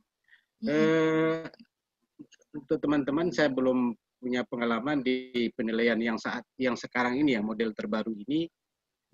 Apakah sama dengan yang lalu atau kita sebagai coach itu diberikan form yang menilai mampu, tidak mampu, atau tidak mampu sama sekali? Mohon informasi awal. Terima kasih, Bu. Baik, terima kasih. Luar biasa sekali. Coach masih kualitatif. Coach dan mentor penilaiannya kualitatif. Jadi mampu, tidak mampu itu masuk kategori itu. Tapi dinarasikan, ada narasinya. Mampu apabila, seperti yang kemarin-kemarin, Pak. Kalau untuk evaluator itu memang dalam bentuk kuantitatif dan kualitatif. Jadi untuk seorang evaluator, dia menilainya kuantitatif sekaligus juga penilaian secara kualitatif. Izin Bunda. Silakan. Ada pertanyaan sebenarnya tadi dikirim ke privat ke saya. Apakah ada perbedaan model penilaian daring dengan yang biasa, Bunda? Ya, itu yang model penilaian yang daring saya belum mencermati. Mungkin ada di antara teman-teman yang sudah dapat. Kalau pengalaman saya kemarin di PKN 2 itu perbedaan yang kami lakukan itu di ini, Pak, terkait dengan rancangan aksi perubahan dan laporan aksi perubahan. Kalau di sini adalah 20 dan 30, tapi kalau dengan daring ini 20-20. Nah, yang 60% itu dari aspek perilaku kognitif dan juga penugasan-penugasan lain yang terkait dengan itu. Nggak tahu nih, teman-teman yang sudah melakukan, apakah sudah atau belum untuk yang di PKP, PKA? Daring belum. Ya, kalau kemarin kami untuk PKN 2 itu hanya itu aja. Oke. Bunda. Ya, monggo. Bunda. Ya, silakan. Ya, baik. Terima kasih. Assalamualaikum warahmatullahi wabarakatuh. Waalaikumsalam warahmatullahi wabarakatuh. Bunda, kita kan sebagai coach itu kan ibaratnya izin Ibu Eda, saya potong dulu bentar. Ibu Eda, nah. Ya, Nagarita Pak Jan. Ya, Ibu Ayu silakan dilayani dulu, Bu Ayu. Ya, monggo silakan. Silakan. Baik, Bunda. Jadi kan sebagai coach kita itu kan hanya sekedar mengantarkan ibarat penumpang ke tempat tujuan. Ya. Namun kenyataannya kita berarti hanya menggali informasi atau bertanya sehingga muncul inovasi-inovasi dari para coach kita. Namun kenyataannya kita sering, saya sendiri secara pribadi kadang-kadang seperti jadi mentor, Bunda. Nah, bagaimana ini? Menurut Bunda itu seperti apa? Apakah keliru apa yang kita lakukan? Karena pada saat kita menggali, mereka mentok. Pada saat itu muncul, kita mengarahkan, directing. Nah, ini gimana menurut Bunda seperti apa? Terima kasih, Bunda. Ya, kalau kita berbicara sebagai coach ya kita memang hanya memprovokatori munculnya ide-ide kreatif dari dia dengan pertanyaan-pertanyaan yang bisa memunculkan ide-ide kreatifnya. Ya. Misalnya, ada salah seorang pejabat eselon 4, beliau adalah sekretaris menteri. Alah Bunda, saya ini sudah tidak ada lagi. Orang semua teman-teman sudah ikut diklat PIM 4, waktu itu masih diklat PIM 4. Sekarang udah nggak ada lagi yang perlu kita buat, semuanya sudah habis. Saya cuma menanyanya, ada masalah nggak dalam kegiatan sehari-hari? Nggak ada, semuanya ya sudah kita kerjakan secara optimal. Terus ada nggak itu dari dirjen-dirjen yang suka negur atau mungkin memberikan ya sebuah surat cinta atau WA yang kurang puas. Nah itu ada Bunda. Lah apa itu? Yaitu mereka itu Pak Menteri itu sulit menandatangani tepat waktu, disposisinya tepat waktu. Nah, kira-kira ada ide kreatif enggak sayang? Nah, itu teknik-teknik bertanya. Memang agak kalau kita sebagai seorang coach, kita ya harus memahami banget tusi mereka apa, sehingga kalau perlu juga, kalau saya sering searching dulu di internet, tusi dia itu apa sih, isu-isu aktual yang sekarang terjadi di sana itu apa sih. Kadang-kadang saya juga nyuri-nyuri dulu, wawancara dengan pimpinannya, wawancara dengan temennya, supaya pada waktu menggali itu bisa kena gitu. Nah itu memang tugas kita itu sulit banget. Tapi pernah juga kayak ibu, sudah digali kesana kemari nggak bisa, ngetik aja juga beliau nggak bisa, pakai laptop juga nggak bisa. Ya sudah, walau salam kalau gitu. Ya apa yang harus kita lihat lagi. Aduh, 2 tahun sudah mau pensiun. Ya jadi ya kadang-kadang kita mau nggak mau, suka nggak suka ya tidak lagi berperan sebagai coach, tapi perpaduan antara coach dengan mentor ya. Tapi usahakan banget kita menuju ke coach terlebih dahulu. Oke, sekian. Baik, masih ada? Tadi kalau nggak salah di chatting ada pertanyaan yang sangat luar biasa. Ada ini, Bunda Jemia, aduh apa kabar, ini cantik, selalu ada ya. Setiap ada aku selalu ada dirimu. Sekarang di mana Mbak Najmia nih? Ada orangnya enggak nih? Halo? Oh. Bu Nazmi ada? Beliau menanyakan, saya ingin bertanya, sekarang tidak ada BT2. Apakah penilaian yang kita berikan mulai diklat dimulai sampai ujian rancangan? Apakah termasuk pada saat studi lapangan? Apa ada format bakunya? Ini dari Bu Mia. Ya, memang sekarang tidak ada BT2. Ya, BT-nya BT1 yang nggak ada. Kalau BT2 kan ada kan? Kalau BT1 nggak ada karena yang selama seminggu itu langsung dihilangkan. Tapi kita langsung pada pelaksanaan proyek perubahan itu sendiri. Nah, ini apakah itu yang ada? Saya kira itu. Baik, teman-teman, masih ada lagi yang lain? Saya lihat lagi, kalau nggak ada saya lihat lagi di chat. 7 dengan menilai perilaku sangat menantang. Ya, terima kasih. Khusus untuk menggali bagaimana sebaiknya menilai perilaku. Oh ya, ini saran untuk Pak Ilham nih. Kalau disediakan waktu lagi, bagaimana cara menilai perilaku. Oke, itu nanti sesi berikutnya lagi ya. Karena kemudian ada lagi. Pada materi PPD, apakah kaitan peserta langsung kita arahkan ke kegiatan aktualisasi mereka? Materi PPD, pengembangan potensi diri kan sekarang udah nggak ada ya? Nggak ada lagi, Bunda. Udah nggak ada lagi. Materi sudah saya share di grup. Oh ya, terima kasih Pak Ilham. Iya, materi di luar. Terima kasih Pak Sarif. Oh ini mah pujian ya, makasih. Tolong di-share. Waduh, kalau nge-share-nya nggak pakai ini ya Pak Sarif ya, di-share-nya pakai WA aja. Kalau pakai ini pakai email ya. Wah, saya nggak bisa ngopi nih karena ininya.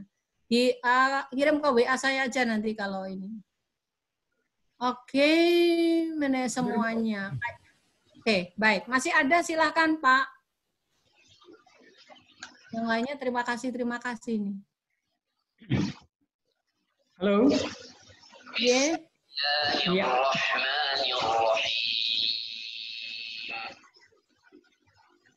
Izin menjawab dulu Bu dari teman yang mengenai bahan. Ya, silakan. Bahan saya sudah kirim ke grup chatting. Jadi kita punya grup Agenda 3. Mohon yang belum bergabung silakan bergabung. Materinya sudah kirim di situ. Kemudian saya sudah kirim di chatting. Jadi artinya opsinya udah 2. Silakan periksa di grup. Kemudian ada di chatting ini. Selanjutnya ada yang masuk lagi, keluar masuk banyak Bu. Untuk pendalaman materi digital organisasi, alhamdulillah hadir juga di sini Pak Yasir. Jadi tadi ada sedikit menyangkut dari Pak Budi, tapi tidak begitu mendalam mengenai substansi maupun strateginya. Beliau sudah siap untuk bawakan satu materi khusus substansi dan strategi pembelajaran digital organisasi. Beliau aktivis IT. Wow, keren. Dia tinggal minta waktu, teman-teman kapan bisanya, nanti saya lempar di grup bagaimana kita buat kelas lagi. Itu yang sesi pertamanya. Kemudian sesi keduanya Pak Hieronymus juga sudah siap juga sebetulnya. Jadi ada 2 pemateri nanti untuk pembelajaran digital organisasi. Untuk materi selanjutnya ada juga manajemen mutu. Ada teman juga dari kementerian siap juga berbagi, bahkan yang dari Irian pun siap berbagi, Bunda. Keren. Alhamdulillah. Cuman kelas ini mungkin teman sudah ada di grup chattingan bahwa teman-teman akan membuat satu kelompok yang nanti bisa dikeroyok. Karena ibu dokter dari Palu bilang saya sudah mundur, enggak, bukan mundur. Artinya kan kita sudah mengajarkan teman-teman bagaimana membangun tim efektif. Nanti Pak Ilham jadi tukang sate, enggak enak gitu. Ya, mungkin ada teman-teman yang lain. Menira pelaku sudah. Alhamdulillah ini banyak masuk lagi yang tapi berarti sebagian keluar lagi. Mungkin persoalan sinyal. Ya. Masih ada? Oh ya, tadi ada teman yang sambil menunggu pertanyaan, teman bertanya kembali tentang daftar hadir. Nanti setelah Ibu Wahyu menjawab semuanya, saya akan tampilkan daftar hadirnya. Masih ada? Ya. Sepertinya di grup chatting ada satu yang belum Ibu Sanmel. Ya, boleh. Prinsip pelanggan adalah raja atau melayani sudah tidak digunakan lagi bagi di Telkom. Mereka menggunakan prinsip adalah konsultan bagi pelanggan karena banyak front office diam dan tidak bisa menjawab. Terlalu banyak mengalah hubungannya yang tidak equal. Iya, justru di sini bukan lagi raja. Konsultan itu juga dia seorang raja kan, kongkonane sultan. Jadi pelanggan itu dia dianggap bisa memberikan advice kepada Telkom itu sendiri gitu ya.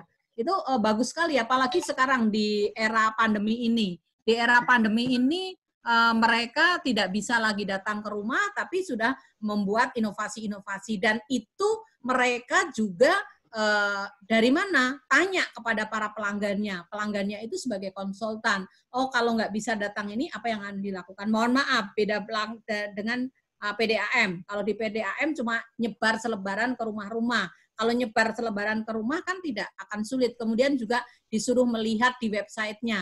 Gimana orang-orang yang tidak punya website, kan tidak semuanya orang-orang yang terpelajar juga nggak bisa. Nah, ini Telkom memang sudah menerapkan ini. Ini bagus sekali. Jadi bukan lagi dia sebagai raja yang harus selalu dilayani, tapi justru malah dia dijadikan konsultan untuk memberikan advice terhadap bagaimana Telkom itu melakukan inovasi-inovasi.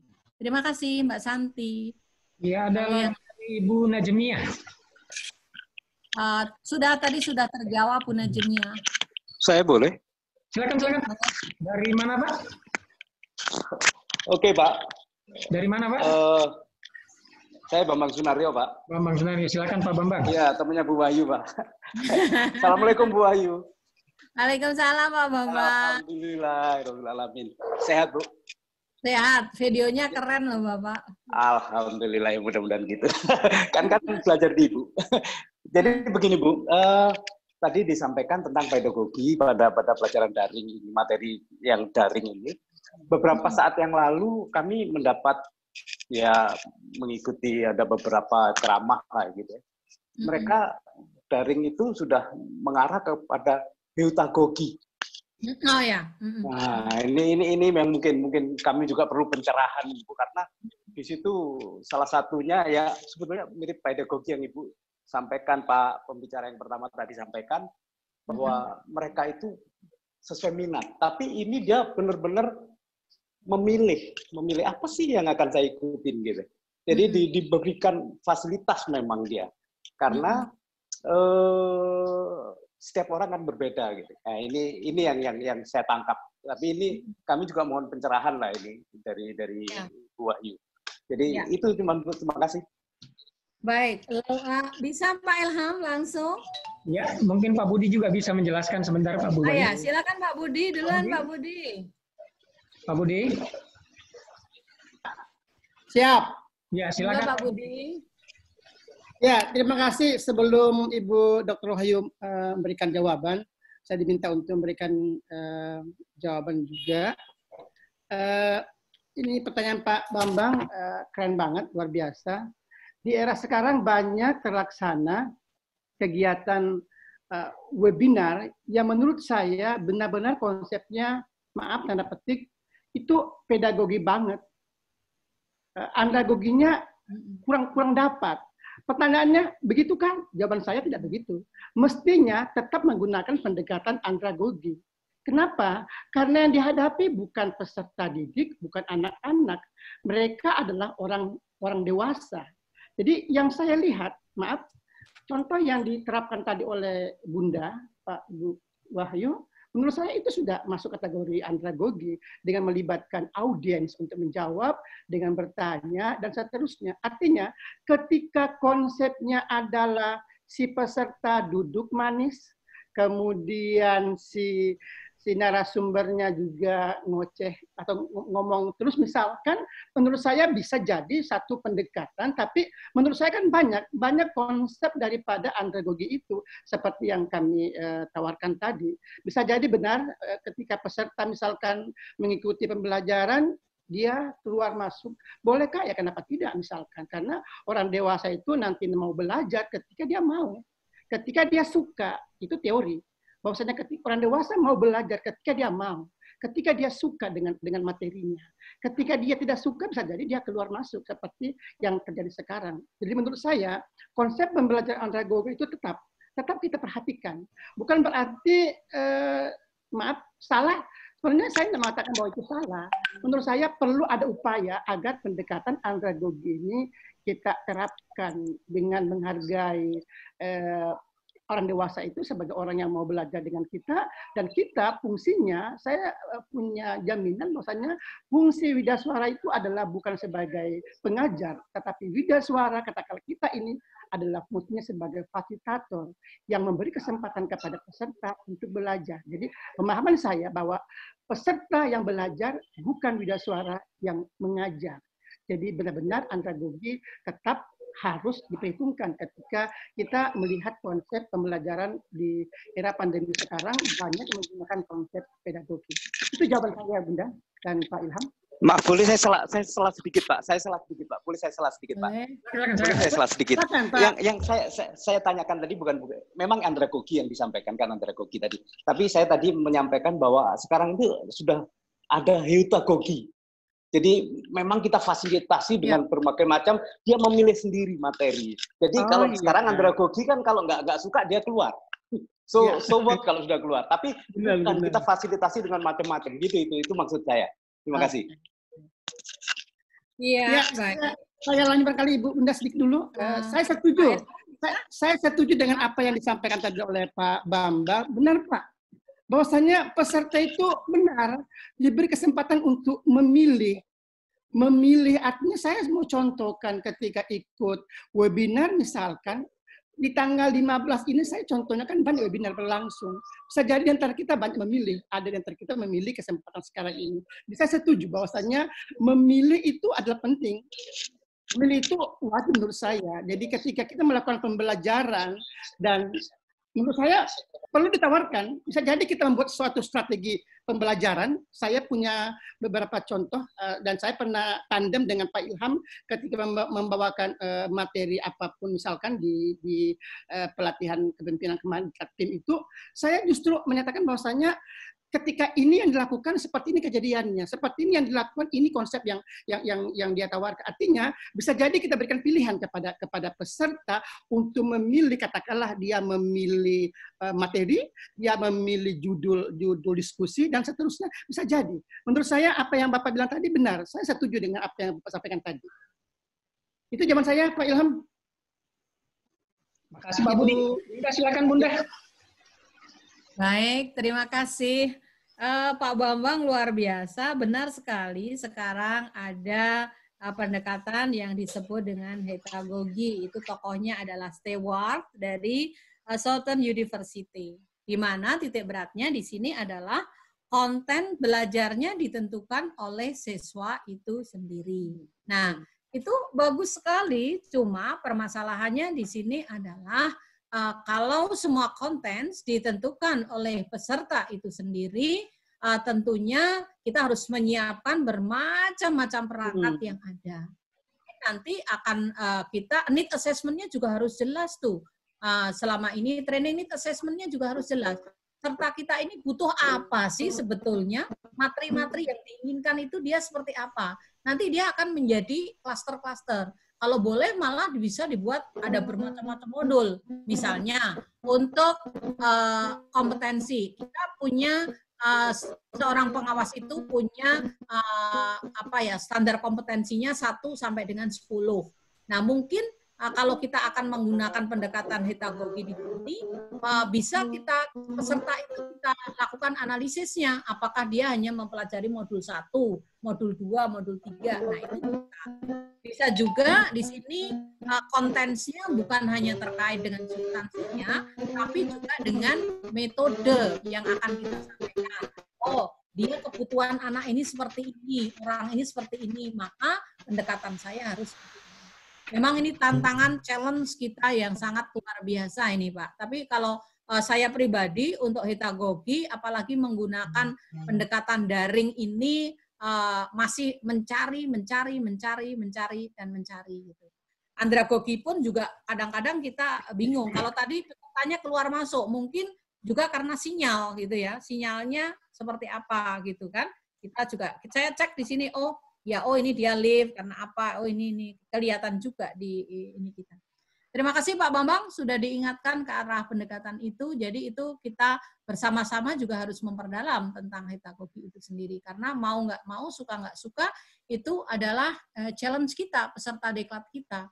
Peserta deklat kita adalah konsultan kita. Oke, saya kira demikian Pak. Saya kembalikan lagi kepada Pak Ilham. Makasih Bunda. Kita sudah 2 jam lebih. Sekarang waktu Makassar jam 3.59, bisa jam 4. Okay. Entah sudah dijawab atau Bunda ini, ada pertanyaan dari Ibu Maria Susiawati. Permasalahan andragogi partisipatif memerlukan waktu yang lebih banyak. Bagaimana mengatasi hal ini?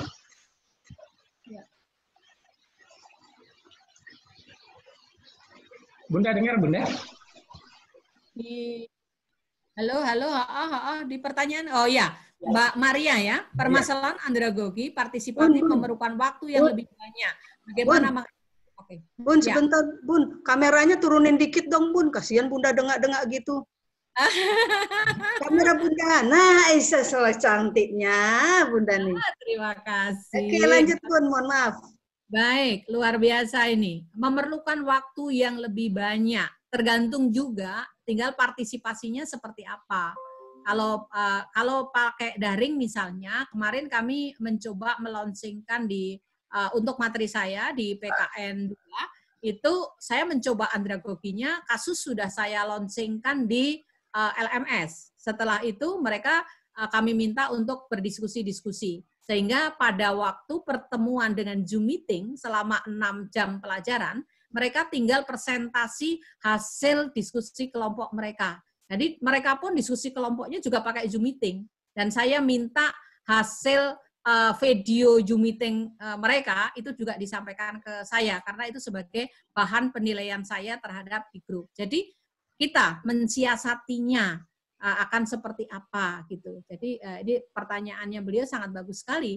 Bagaimana mengatasi atau menyiasati hal itu. Jadi ya tinggal pilihan metodenya apa. Andragogi itu kan pendekatan. Nah metodenya mau seperti apa. Kalau seperti daring seperti ini. Daring seperti ini tadi yang saya pakai kisah.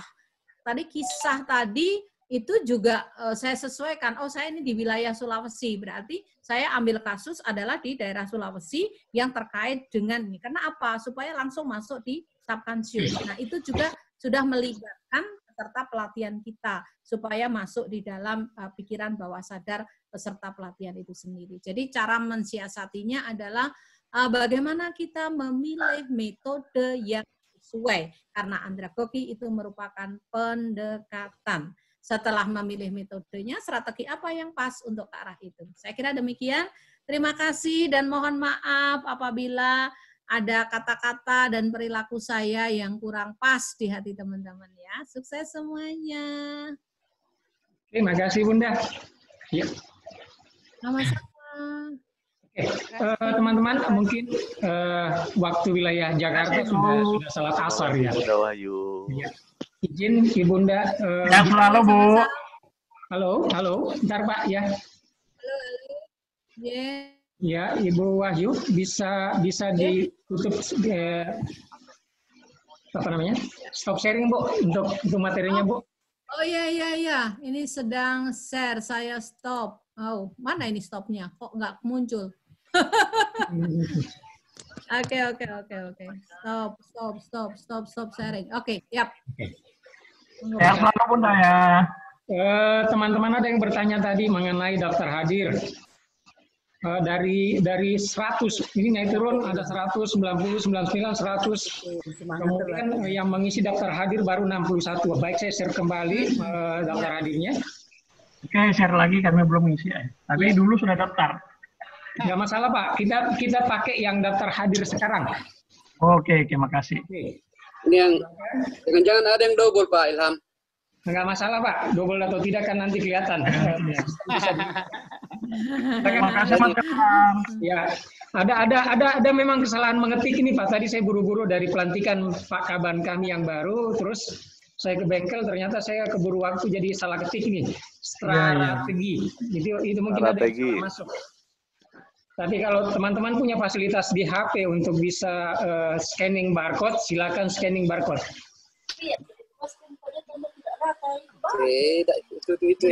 Sebentar. Jangan cepet-cepet ya. Silakan. Mana nih nyarinya? BPS Jambi sudah absen ya Pak Ilham. Silakan nanti kelihatan Pak. Izin daftar hadirnya baik nama maupun email tolong dituliskan dengan baik karena ada berapa email yang strategi.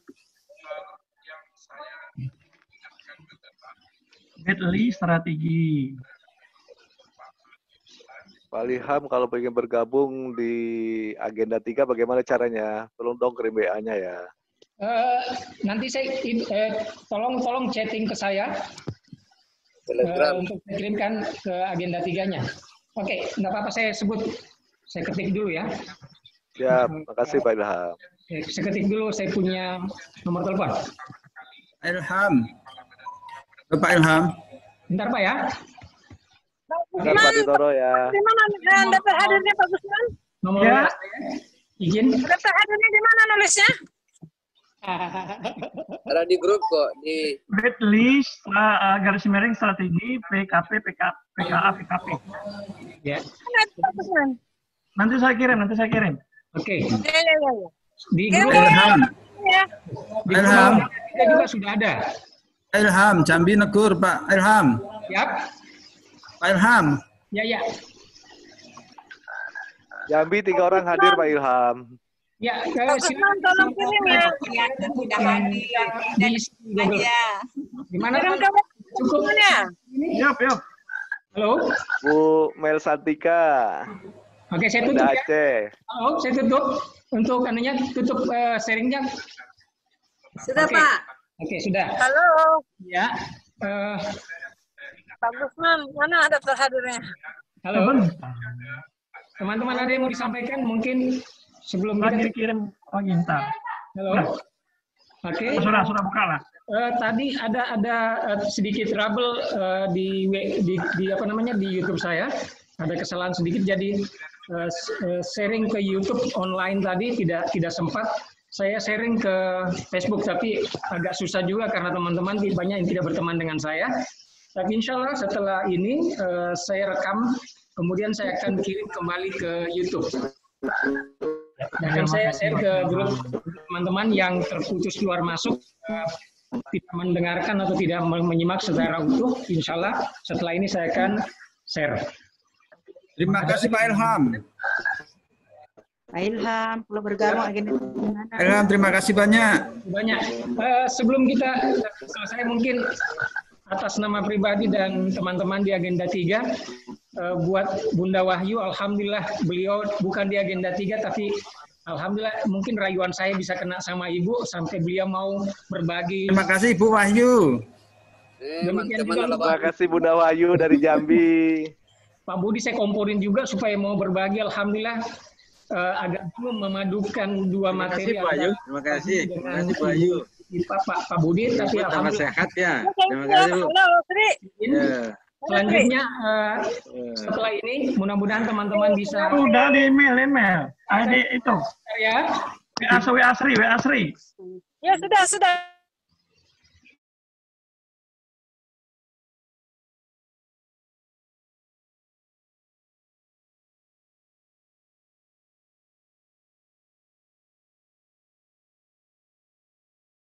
Pak Ilham unmute Pak, unmute semua Pak Ilham. Terima kasih. Oke, sama-sama ya. Yuk. Bunda, makasih Ternyata ya, Bu. di grup ini ada ini juga loh, ada beda satu loh ya. Terima kasih Bunda Wahyu. Terima kasih Bu Wahyu. Pak Ilham, terima kasih banyak. Terima kasih Bunda. Sampai jumpa lagi ya Bunda Wahyu. Foto dulu. Foto-foto dulu. Oh iya, foto-foto untuk dokumen dan foto. Ya. Tiga dulu ya. Oke. Ya. Satu. Agenda 3. 3. 1, 2, 3. Saya screenshot dulu ya. 1, 2, 3. Oke. Makasih.